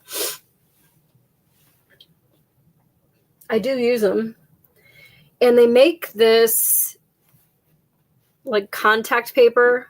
It's like part wallpaper. I heard a thump. Did you hear a thump? No. They make contact paper that's sort of like psychedelic, which I think will be kind of fun too. So really it's just paint. The carpet's staying, but it's like with the carpet, you could either go vampires, like swingers, like sex dungeon, or just make it fun and campy. Yeah. And kind of make the red carpet the most like subdued part of this basement. So there's just a lot of colors to pick. A lot of cobwebs to suck up in the vacuum. But I think, this is a super busy month for me because I'm just like, Halloween is such a thing here. So Rod is from California as well. And Halloween's not that, as like recovering death rockers, we would have loved the amount of Halloween that's here. There's so much freaking Halloween here. Really I know. fun. It seems like up north and to the northeast is where like all the big haunted houses are and just everybody gets totally into it. Like down here, people really aren't that into it. And yeah, like in California, it's like people, yeah, they're into it, but it wasn't like it is there. It's like everybody's all about it up there. Yeah, well, we have corn mazes, and I don't know how they figure out how to make the corn mazes, but they are so good. And these corn maze people like do different mazes. Like this year it's going to be a Viking theme, and this year it's going to be a gnome theme, and like they just do some really awesome stuff. So I'm sure I'll go to some corn mazes. We grow a lot of apples in Michigan, so there's apple picking, apple cider donuts. It's a pretty good time. Yeah, I see, have festivals. I've never been to a corn maze before. Get in your car. You could be here in like 3 days. Texas is far away, sir. Yeah, I know. I know, because I drove through it as when I moved here. Actually, did I go through Texas? Yeah, I think I did go through Texas. Just a little tip of it. Then I went through Oklahoma. But it is doable. I know you don't like to fly. And then you could stay in the Masonic Murder Lodge. It's going to be good. One thing I need to do is I need to get a second couch. And I want to get like a pull-out couch or a futon couch. So, yeah. That's just, I think, one of the last little tidbits left. And I think I want it to be neon yellow. I know it's not a great color for a couch that you're going to be eating popcorn and like spilling your root beer on, but the color kind of makes sense with everything else that's going on in the sewing area, like the TV area. And I already have a lot of things in the wings. I cleaned up so that you couldn't see any of the neon, but there's a lot of things that I've already purchased for this insanity. So I can't wait to like give you guys a tour of like how crazy it gets. Lava lights and all kinds of fun stuff. So, well, okay, you do believe in ghosts. I'm not putting words in your mouth. It's hard for me not to, for all the things that I've seen and experienced living in that house and then other places that I've been where things have happened. It's like there's things that I just cannot explain. Like the time that I woke up in that house and I was laying in bed and I don't know, it was like 2 or 3 in the morning. And I was laying there trying to go back to sleep. And I swear I felt like somebody was staring at me, like somebody was in my room just standing there staring at me. And I was like, that's just my imagination. I kept trying to go back to sleep, and I rolled over and I was just laying on my back and I was just thinking about stuff, my eyes closed. Like, what? I kept feeling like something staring at me. So I opened my eyes, and right next to my bed, I'm not shitting you, this thing was like 6 feet tall at least. It wasn't a shadow person. It wasn't black. It was glowing white, just out like the shape of a human. No like discernible features, no face, no like arm. It was just like the shape of a human standing there right next to my bed. And I froze and just stared at it. It felt like I was staring at it for a long time, but I know it was only like 2 or 3 seconds. And then it just kind of like faded and just like disintegrated and just kind of twinkled and faded away, and it was gone. And I spent many nights after that trying to figure out, was it some light coming in my window from outside? Was it a car driving by? Was there something? I kept trying to debunk this thing for weeks afterwards. And I lived there for a year. I never saw that thing once before. I never saw it again after. It was that one time. I could never recreate it. I don't know what it was. So Then what's the opposite of a shadow people? Are there light people? Did your roommates ever see a light being, No. whatever you call it? No, but one of my roommates, the girl that lived there, she got attacked by the shadow person one night, and she wouldn't sleep in the house again for like weeks after that. She said she woke up and it was just like she was on her back and it was right on top of her, and she couldn't move, and it was just like smothering her sort of. And then like finally, I don't know if after how long, but she said it jumped off of her and went up on the ceiling, and then like took off over to the side, like between the wall and the ceiling, and went along the wall, and then like went around and went into her bathroom and disappeared around the corner. And What yeah, the fuck? there was a lot of weird shit that happened in that house. Somebody I don't needs to know. come over right now. Maybe Well, that's not somebody here. that's not in your house though. Your house is nice and warm and loving. I know it is. Dude, I don't even know. Like, I grew up in a nice area, and then my mom says every time I moved, I went closer and closer to Skid Row.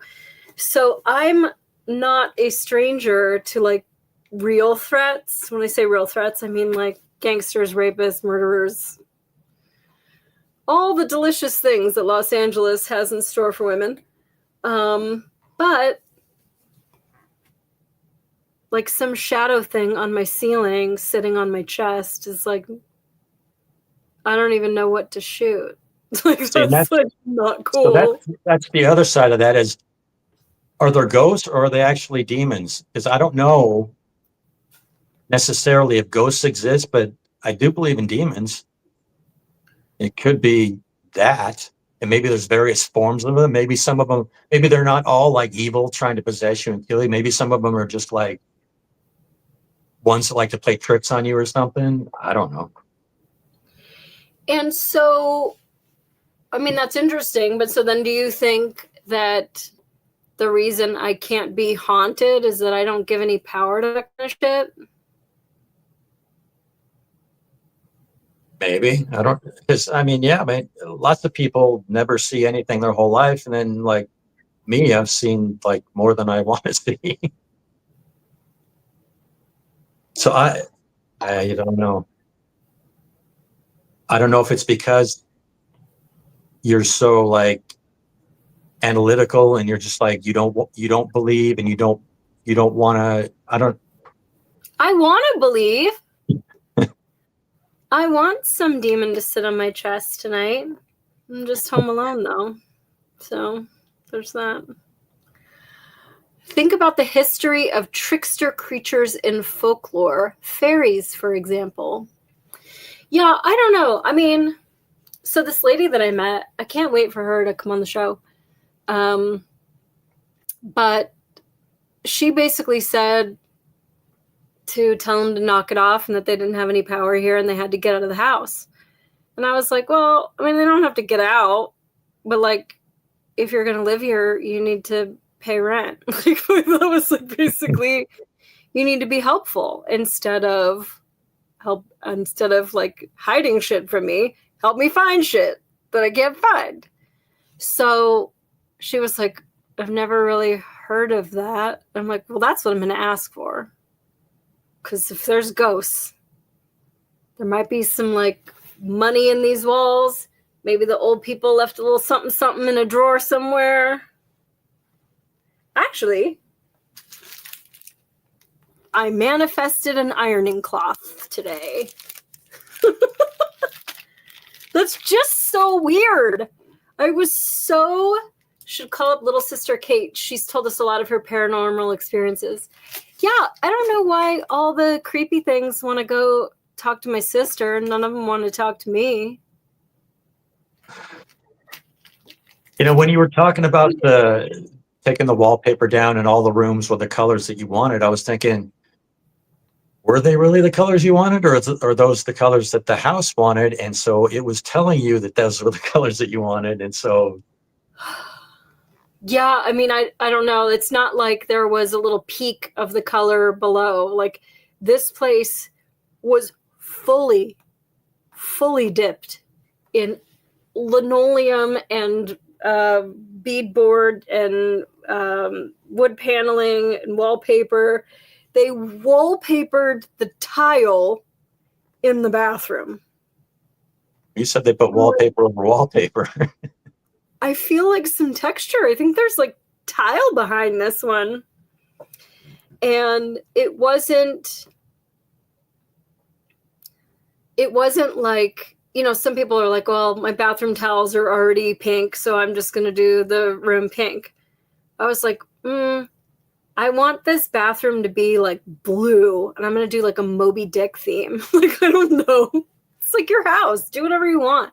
Pirates and like white whales, because Moby Dick is like one of my favorite stories. And there was a fake 12 by 12 stick on tile floor in there that was so freaking slippery. And I feel like that might be the room that she broke her hip in, because like that floor wasn't right.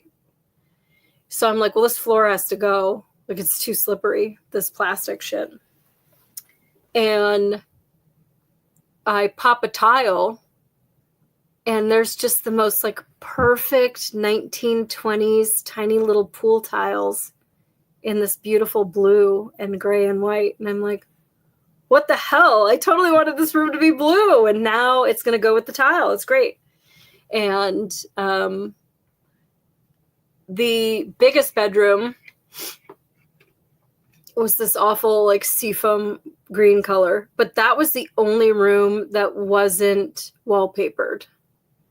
So I already knew what I was getting into with that room, and I wanted it to be more like the house, not my last apartment, but the house that I owned when I first moved to Michigan, which was like I think it's called Shamrock Green or Lucky Green or Vegas Green or something like that.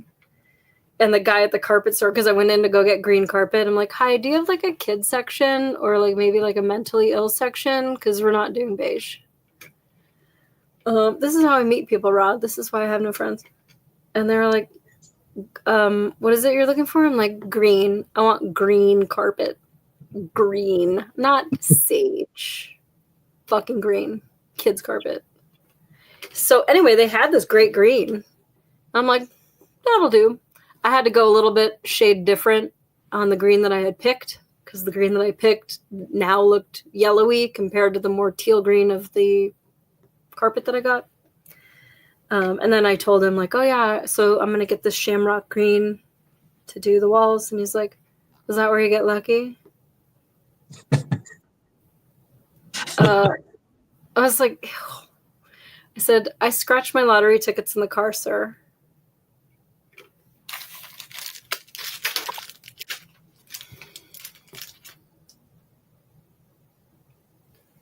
You were talking about the history of the house, and I was wondering if there was, and I don't know what they would charge to do it, but any local historians who could just like, who know how to look up stuff could like dig up the history of the house. Yeah, there is a historical society, but I think that's more for like storefronts. Like, oh, did you know that Rite Aid used to actually be a barn where, you'd get your cows shoed or whatever. Yeah, but the thing about your house is there's some kind of Masonic ties to it. Which makes it like kind of a point of interest that they might be like, oh, what is this actually? Yeah. It's, I mean, who knows? Because who knows what this part of town looked like over 100 years ago. But this little nook, this little neighborhood is so sleepy. It was never Main Street, USA. None of these houses were ever a storefront. That is weird. The ghost cam. What? The Oh, ghost cam, my arm going around. yeah. You see that shadow over there? Yeah, none of these were like a storefront or anything. And I think that's where a lot of the historical society gets a lot of their information. Like, they're not going to know, oh, in 1899, Matilda had 2 miscarriages and then she put purple wallpaper up. Like, they're not going to know like weird stuff like that, I don't think. Well, they might. Some little old lady who knows everything about everything. Yeah. And I don't like the Masonic thing. It's a fun thing to sort of like pontificate on. But, even if I found a granddaughter of whoever put the Masonic plaque out there, I don't know if the Masonic plaque is over 100 years old. I mean, it's definitely like worn to the point where like it's hard to see. But I mean, obviously those 3 flagpoles aren't 100 years old. And the red shag isn't 100 years old. So was this like a moose lodge kind of place where like the guys would come and like, be cool kids and like, oh, we're Freemasons? Who knows? But, it was probably just like a normal person's house. And then the 60s hit and everybody just was like, yeah, shag, color. Who knows? And if the Masons were even, I mean, I assume that this was like a swinger pad, because why else would you have a cuck bench? What else is it? I don't know. I bet the Freemasons built it on top of an Indian mass grave. You're so helpful, Ben. Okay, but so maybe you can explain to me the smell, because I now I have candles going. When this whole like ghost thing started, it was like I started burning candles. I typically don't. As a firefighter, I see all the uh-ohs that happen when people leave candles lit, and so I typically, and then you don't really need to breathe that shit in. The world is disgusting enough without having to add to it. So I hadn't burned anything, and I certainly hadn't lit a match, like an actual match, like a real match, in a year or more. Oh, those Masons, shucks. No, I'm telling you, there was I don't know if I have it. But there's a Freemason plaque in my yard. And then there's a weird 6-foot altar thing in the yard. It's a weird stone altar. And he called it a barbecue. Dude, it's not a barbecue. I've never seen a barbecue shaped like that. How would you? Yeah. First of all, you can't even there's no place to even put a plate down to put the burgers on. It doesn't there's no way. That's not a barbecue. I don't know what the hell it was. Incidentally, Tabletop Joe, there's a bowl in the center of it. Squirrel sacrifices. It's not the squirrels. But it's a long, 6-7 foot altar. I mean, honestly, it looks like an altar. And then there's a bowl inset into it, like right where you would like stab somebody in the stomach or the heart, and it would drain into that bowl. It's probably like the adrenochrome.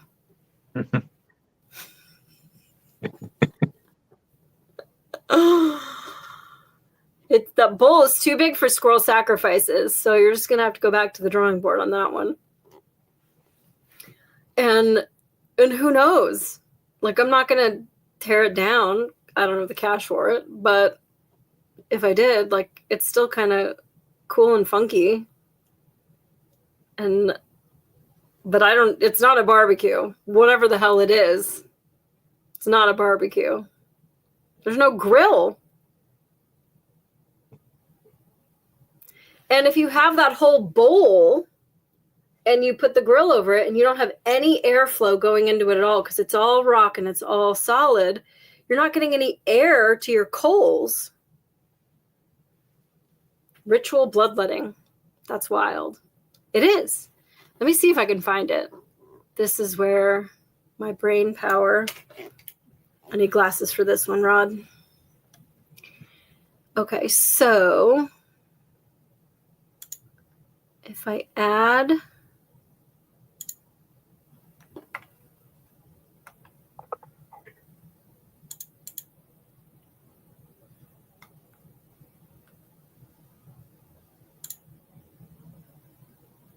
I don't know if you can see that, but how do I make it bigger? I guess that's the best it gets. And the top of it,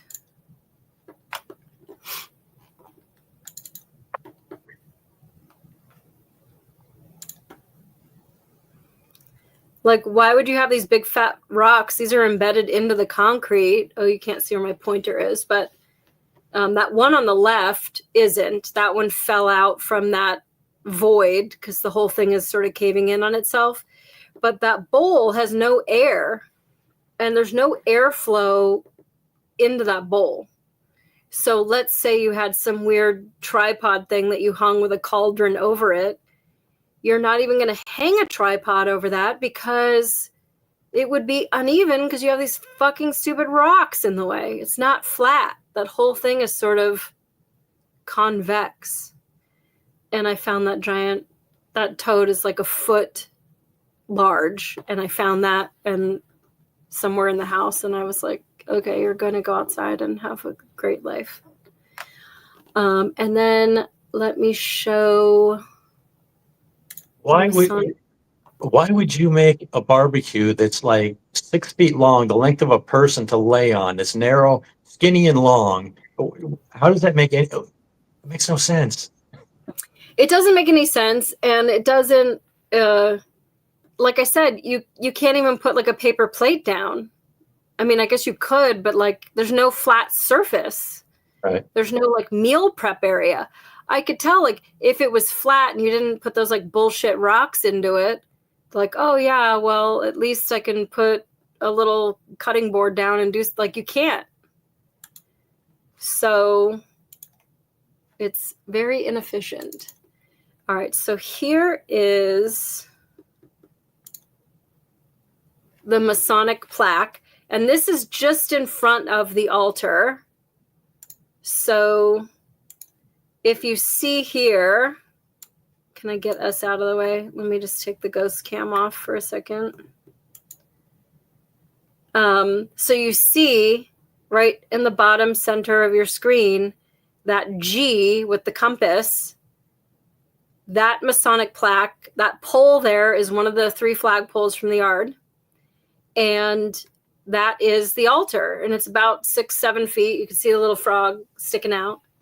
I'm moving my pointer like anybody can see it. Illuminati confirmed.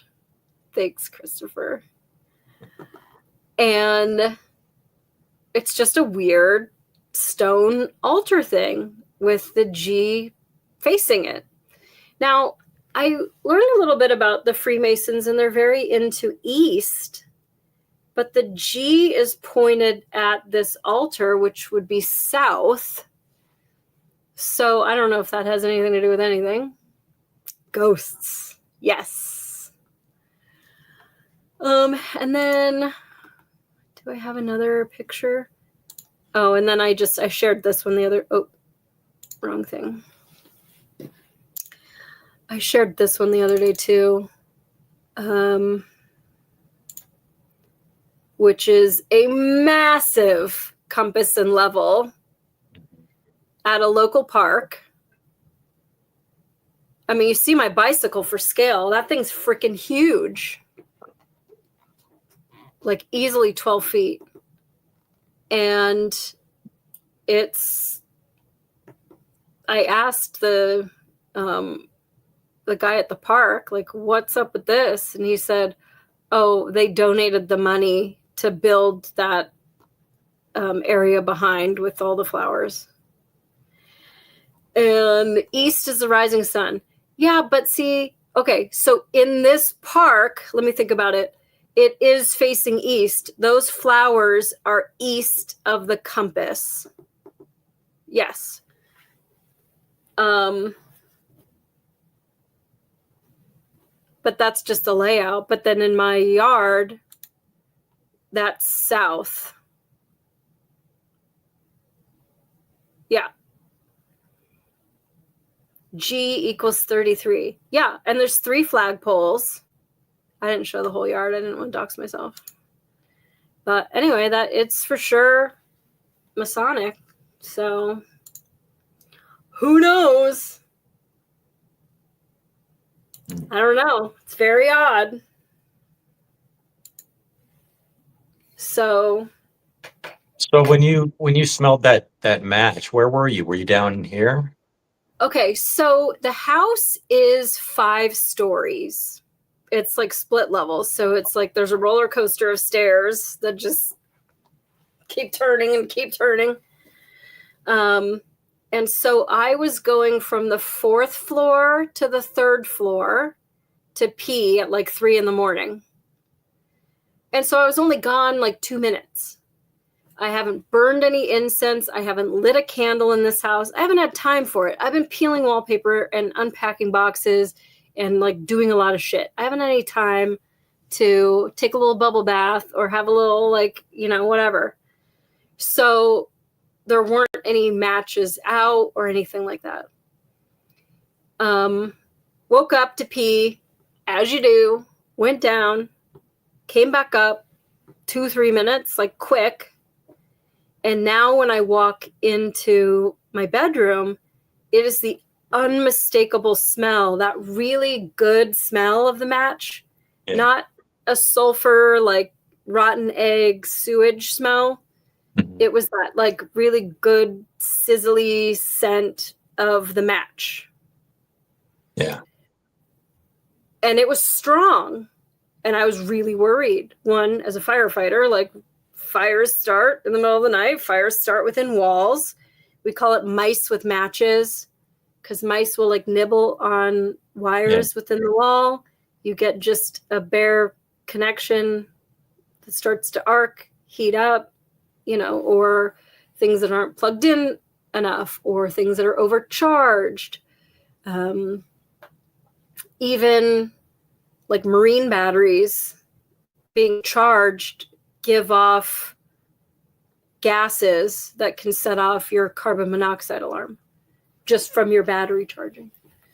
So, shit happens. And I guess as a firefighter, like we're in the business of O's. So I was really worried. It wasn't just like, that smells nice. It was like, what the hell? So I start feeling outlets and I start touching everything that's plugged in and running my hand along cords. Now, in the corner of the bedroom, in the far corner of the bedroom, I have my Virgin Mary collection. It's left over from being a death rocker. And above that, I have these 2 hanging swag lights that have turned on 2 or 3 times that I've come home and like, how are these lights on? they work off a remote, like this little stupid thing. So I'm like, well, maybe like the neighbors across the street have the same frequency to like open their garage doors. I don't know. But if I am holding this, I have a light here that works off this remote and a light right here that works off this remote. If I hold it, I'm like within a couple of feet of it on both sides, but it only changed one of them. You have to be there. Right. To make it work. So it'd be really improbable that somebody else's remote someplace, and like I don't have a TV, I don't have any, for you guys at home, the Alexa word or any of those little devices that you talk to. So like there wouldn't be any reason for it to turn on. But that's where I smelled it, was by the Virgin Mary's. And so that really cool lady that I met at the Halloween festival, my phone says it needs to charge. I might turn off the ghost cam so I can charge my phone. Bye, ghost cam. You should have caught some ghosts tonight. I kind of like the ghost cam though. It's super fun. Yeah. I need to like pay somebody to just like run out like real quick in a monster outfit and like a ghillie suit or something. All right, no more ghost cam. So that lady said that it's possible that the entity, the ghosts, whatever, are like paying homage to the Virgin Mary collection. The guy who lived here, was that Bigfoot? Oh, that's me. And I don't have big feet. I've got bunny slippers. And so, I mean, obviously I don't believe in ghosts, but I know what I smelled. Unmistakable. And in the morning, and so I laid there for a long time, Rod. I didn't want to go to sleep because I was totally panicked that I was going to wake up like on fire.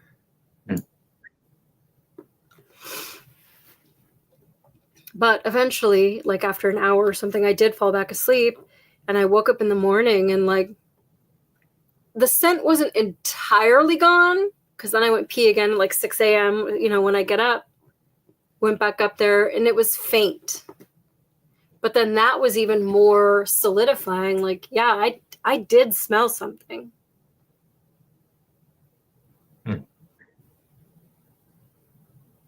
And I opened windows. I was really freaked out. Like fire freaks me out. So I opened windows to see if it was coming from outside, because, you know, we all have fire pits and stuff. And I went down all the way to the basement and sniffed in the laundry room and the HVAC and the electrical panel. And I opened the back door and I smelled, and I opened the front door and I smelled, and went all the way up to the top floor and smelled through the windows and in each room. It was only in my room, in that corner with the Virgin Mary collection. I can't explain it. It's just weird. I mean, I'm sure Molly says, you guys all say, oh, there's fucking ghosts, whatever. Molly says there was probably some kind of fucking mouse in the wall that bit through something and fucking died. But nothing flickered. Nothing's not working now. And it wasn't the smell of electrical fire or hot wires or melted plastic or an overheated charger. It was the smell of a match. That match tip smell.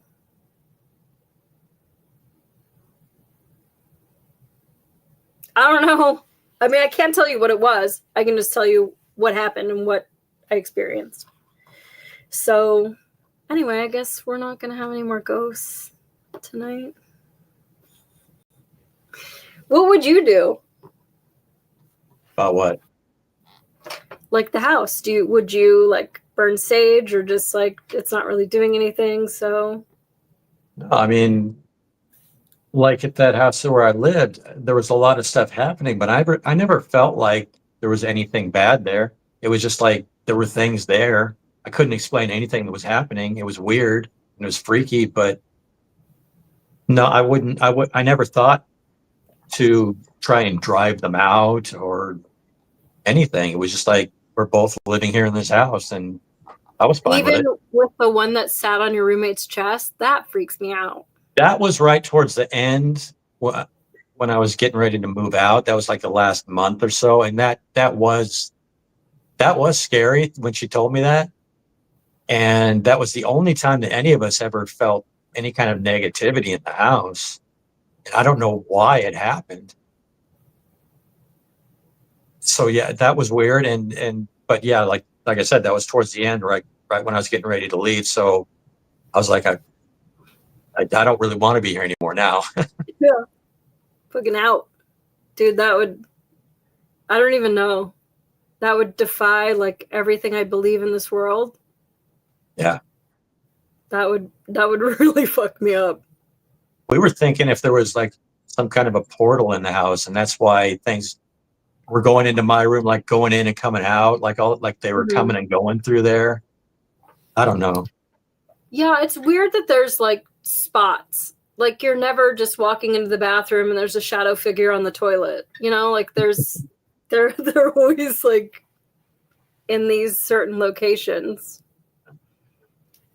Although that would be totally funny. You like walk in, there's like some like ghost like pissing on the thermal camera would help find if any heat is in the walls or around the Virgin Mary altar. Yeah, I do have a thermal imaging camera at work. I'm not sure they want me to borrow it for ghost hunting. So there's that. They kind of need Can it you get for... an app like for your phone? Is there any kind of a thermal imaging app? For my phone, my 2016 Galaxy J7 Prime. Can you get a new phone though? I thought you had a new one. Sort of. Didn't go so well. But yeah, I don't know if there would be. This phone is not going to do a thermal imaging camera. And the newer phone that I got was only like a 2019, I think. It's just who I am as a person. I'm trying to keep my Amish street cred so that they fucking adopt me. Yeah. I mean, it took me forever before I finally got my first cell phone.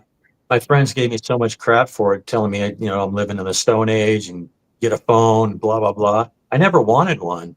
And then when I finally got one, I had a flip phone. I had a flip phone forever. And everybody's like, why aren't you getting a smartphone? I go, I like my flip phone. I got a lot of crap for that too. But I finally caved in and got the smartphone. But yeah, I mean, I'm the same way with technology. I'm just like not bothered. Yeah. Well, I don't know. I think that it's part of what makes me charming. No, I just don't care. And I'm not spending $1,000 on a freaking phone that you're just going to like throw in the toilet when you see the ghost when you walk in the bathroom. That ain't fucking happening. Yeah, and then there's the people who every year they got to get the new phone. Every year, got to get that new phone. It's like, what's wrong with the phone you have? Yeah, planned obsolescence is real. Christopher Leland, our friend, says, my uncle says he got up to go to the bathroom, and when he came back into the bedroom, there was an entire family standing there looking at him and my sleeping aunt. Hell no. I don't even know, like, as much as I'm like a skeptic and I'm like, well, that sound came from this and this is probably that. If I was really faced with something like that, he said he jumped in the bed and pulled the covers over his head. Well, that's funny. There really is that fight, flight, or freeze when you're confronted with something. I know that I'm a fight. So that story as a little kid where the lady with the suitcases, like I was a freeze. But I know now, maybe because I've been through some shit in my life, I'm going to fuck some people up. That's it. Like, ghost, where do I shoot? Like, that's... I don't know. If I saw a whole family standing in my bedroom, I don't know. I think I would just be like, what the fuck do you want? Like, you're not paying any rent. Oh my gosh. I saw this really funny video on YouTube. And the guy, he's done some stuff. Like, you've seen him. He's like a young Asian kid comedian. And the YouTube was a short. It wasn't that short, but it was short. And it said, why ghosts don't haunt Asian people or something. And so, like, some shit. And you totally see the string. Like, I mean, it's obvious, like, that they're pulling this thing off of the table. And so then he goes into, like, his Asian, like, super overly Asian accent. And was like, why you do that? You know how much this costs? Like, you don't turn on lights. This is 5 cents every time. Whatever, like, yelling at the ghost and stuff. It was really fucking cute. I liked it a lot. Well, thanks for hanging out with me, Rod, and making me feel like I'm not crazy. And listening to my ghost stories. Yeah, I don't know. Like, this house is going to have some more changes. I'm really excited about this room, though. That's why I've saved it to last. But it's going to be really fun down here. So get in your fucking car. Start driving north. You'll be here before the snow is. And you could stay in the Masonic Murder Lodge. Down there with the drinking ghosts that were cheersing their glasses. That was weird. And then when I thought, everybody remember to like the video and appease the ghosts. You're cute. He built his house on an old farm. He believes they're buried on the property somewhere. That's really weird, Christopher. I don't know. I don't know anything about ghosts. But I don't think this house has them. Like, there is an excuse for everything. What caused that sound of glass? I'm so glad that you guys heard it. Because otherwise, like, I would have just freaked out on camera for nothing. Well, I heard it, but I thought you had moved something and I didn't think anything. And then you were like, did you hear that? I'm like, oh, that wasn't you. No. And it really was the sound of glass hitting glass. And there's just nothing like that down here. And then I'm like, oh, yeah, I've got those glass things on the floor. But then after the show, I just went to go look. And then I was thinking, like, well, maybe a mouse ran between them but, like, I haven't seen a mouse. I haven't seen mouse poo. Like, there's no reason to think there was a mouse. But, I mean, there could be a mouse, I guess. And, like, the way that they couldn't have clinked together. They were just too far apart. So I don't know. I mean, there's this scientific reason for everything. There's a logical conclusion. And Sasquatch living in my basement probably isn't one of them. Yeah, I don't think it's Sasquatch. If it is, he needs to pay rent. All right. Well, thanks for hanging out with me, friend. That was really exciting. Yep. I was kind of hoping that you'd be in a mud mask with some little cucumbers on your eyes. You said The Shining. Yeah, The Shining's fun. That's what all this, like, red shag is for. The, whatchamacallit, the blood coming down out of the elevator. I wish I had an elevator in here. Actually, if there was an elevator here, then the people who owned it would have never moved. It was the stairs that caused them to move. Allegedly. Could have been the ghosts. All right, well, I wish you were up here because I'm doing some really fun fall festivals all over Michigan this weekend. I'm going to be busy. Not doing anything. See? Just come You got up all here. kinds of stuff going on up there all the time. Listen, I have to find it. I don't have like it's weird to make friends as an adult, but like you have to find what's happening. And that means like being on Facebook with all the like horny men in Qatar humping my fucking inbox. Dude, every time I fucking log in, I get like video call. Oh, this person's trying to video call you. Look, I'll do it right now. Are they just waiting for? Are they just sitting there waiting for Molly to log in? And there she is. I don't know, because I turned it off so that I turned it off. Oh, I archived everybody good. The Murder Mitten is a fun little place. It is a fun little place, Tabletop Joe. I'm here in the Murder Mitten. That's what people do. So then when people go, oh yeah, I'm from Ypsilanti, like, where's that? Oh, it's here. Oh, okay, I'm from here. We'll see. But yeah, every time I open it, I don't know what time it is in Qatar, but when I open it, somehow these fuckers can tell when I'm online or when I have it opened. And that's when they start to try to message me. And for some reason, they like to, okay, so here's a romance story for you, a little bedtime romance story for you. This guy will save him, but he says, hola, hello. And so then I go, hey, follow my YouTube channel so I can go live. Like that was like a year ago when I didn't have enough people to go live. And then he just gives me the thumbs up. So then he sends me to like a Facebook share or something, which I'm like, I'm not clicking on anything, dude. Right. You're 10 minutes outside Detroit? Let's hang out. So then I replied, do you want my Cash App? And then I don't know what he replies. It's in Spanish and it's about his ass. And I do know that word. So then I send the Cash App. And then he sends a message and deletes it. I didn't get to see what that was. He says, I love you. I said, then send your appreciation so we can chat. And I send him my Cash App again. And then he sends me this stupid emoji of like this stupid thing. And then thumbs up. They always like to send the thumbs up. I don't know what it is about the thumbs up. Here's fucking like 3 thumbs ups from some other dude.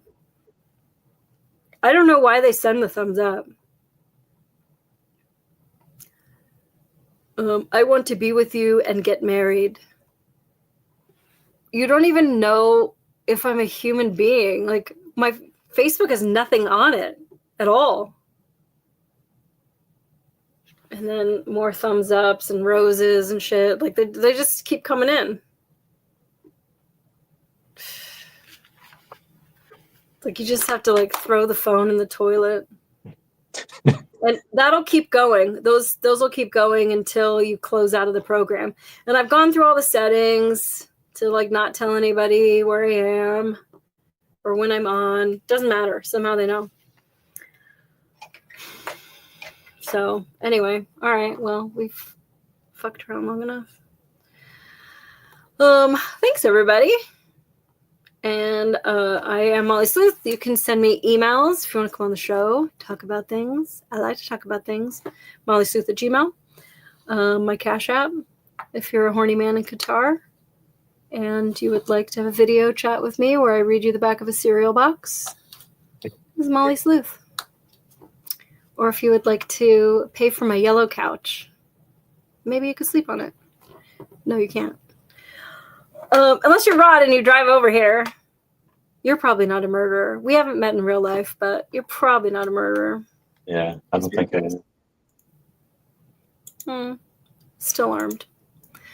All right, guys. Well, I don't know if she's going to be on next week, but we will just see what we have in store. Also, Danielle wants to come back. She wants to do a whole fall thing, which will be kind of fun. So we'll see. And let me see here. for our custom outro by Ben McMillan. Let's see. And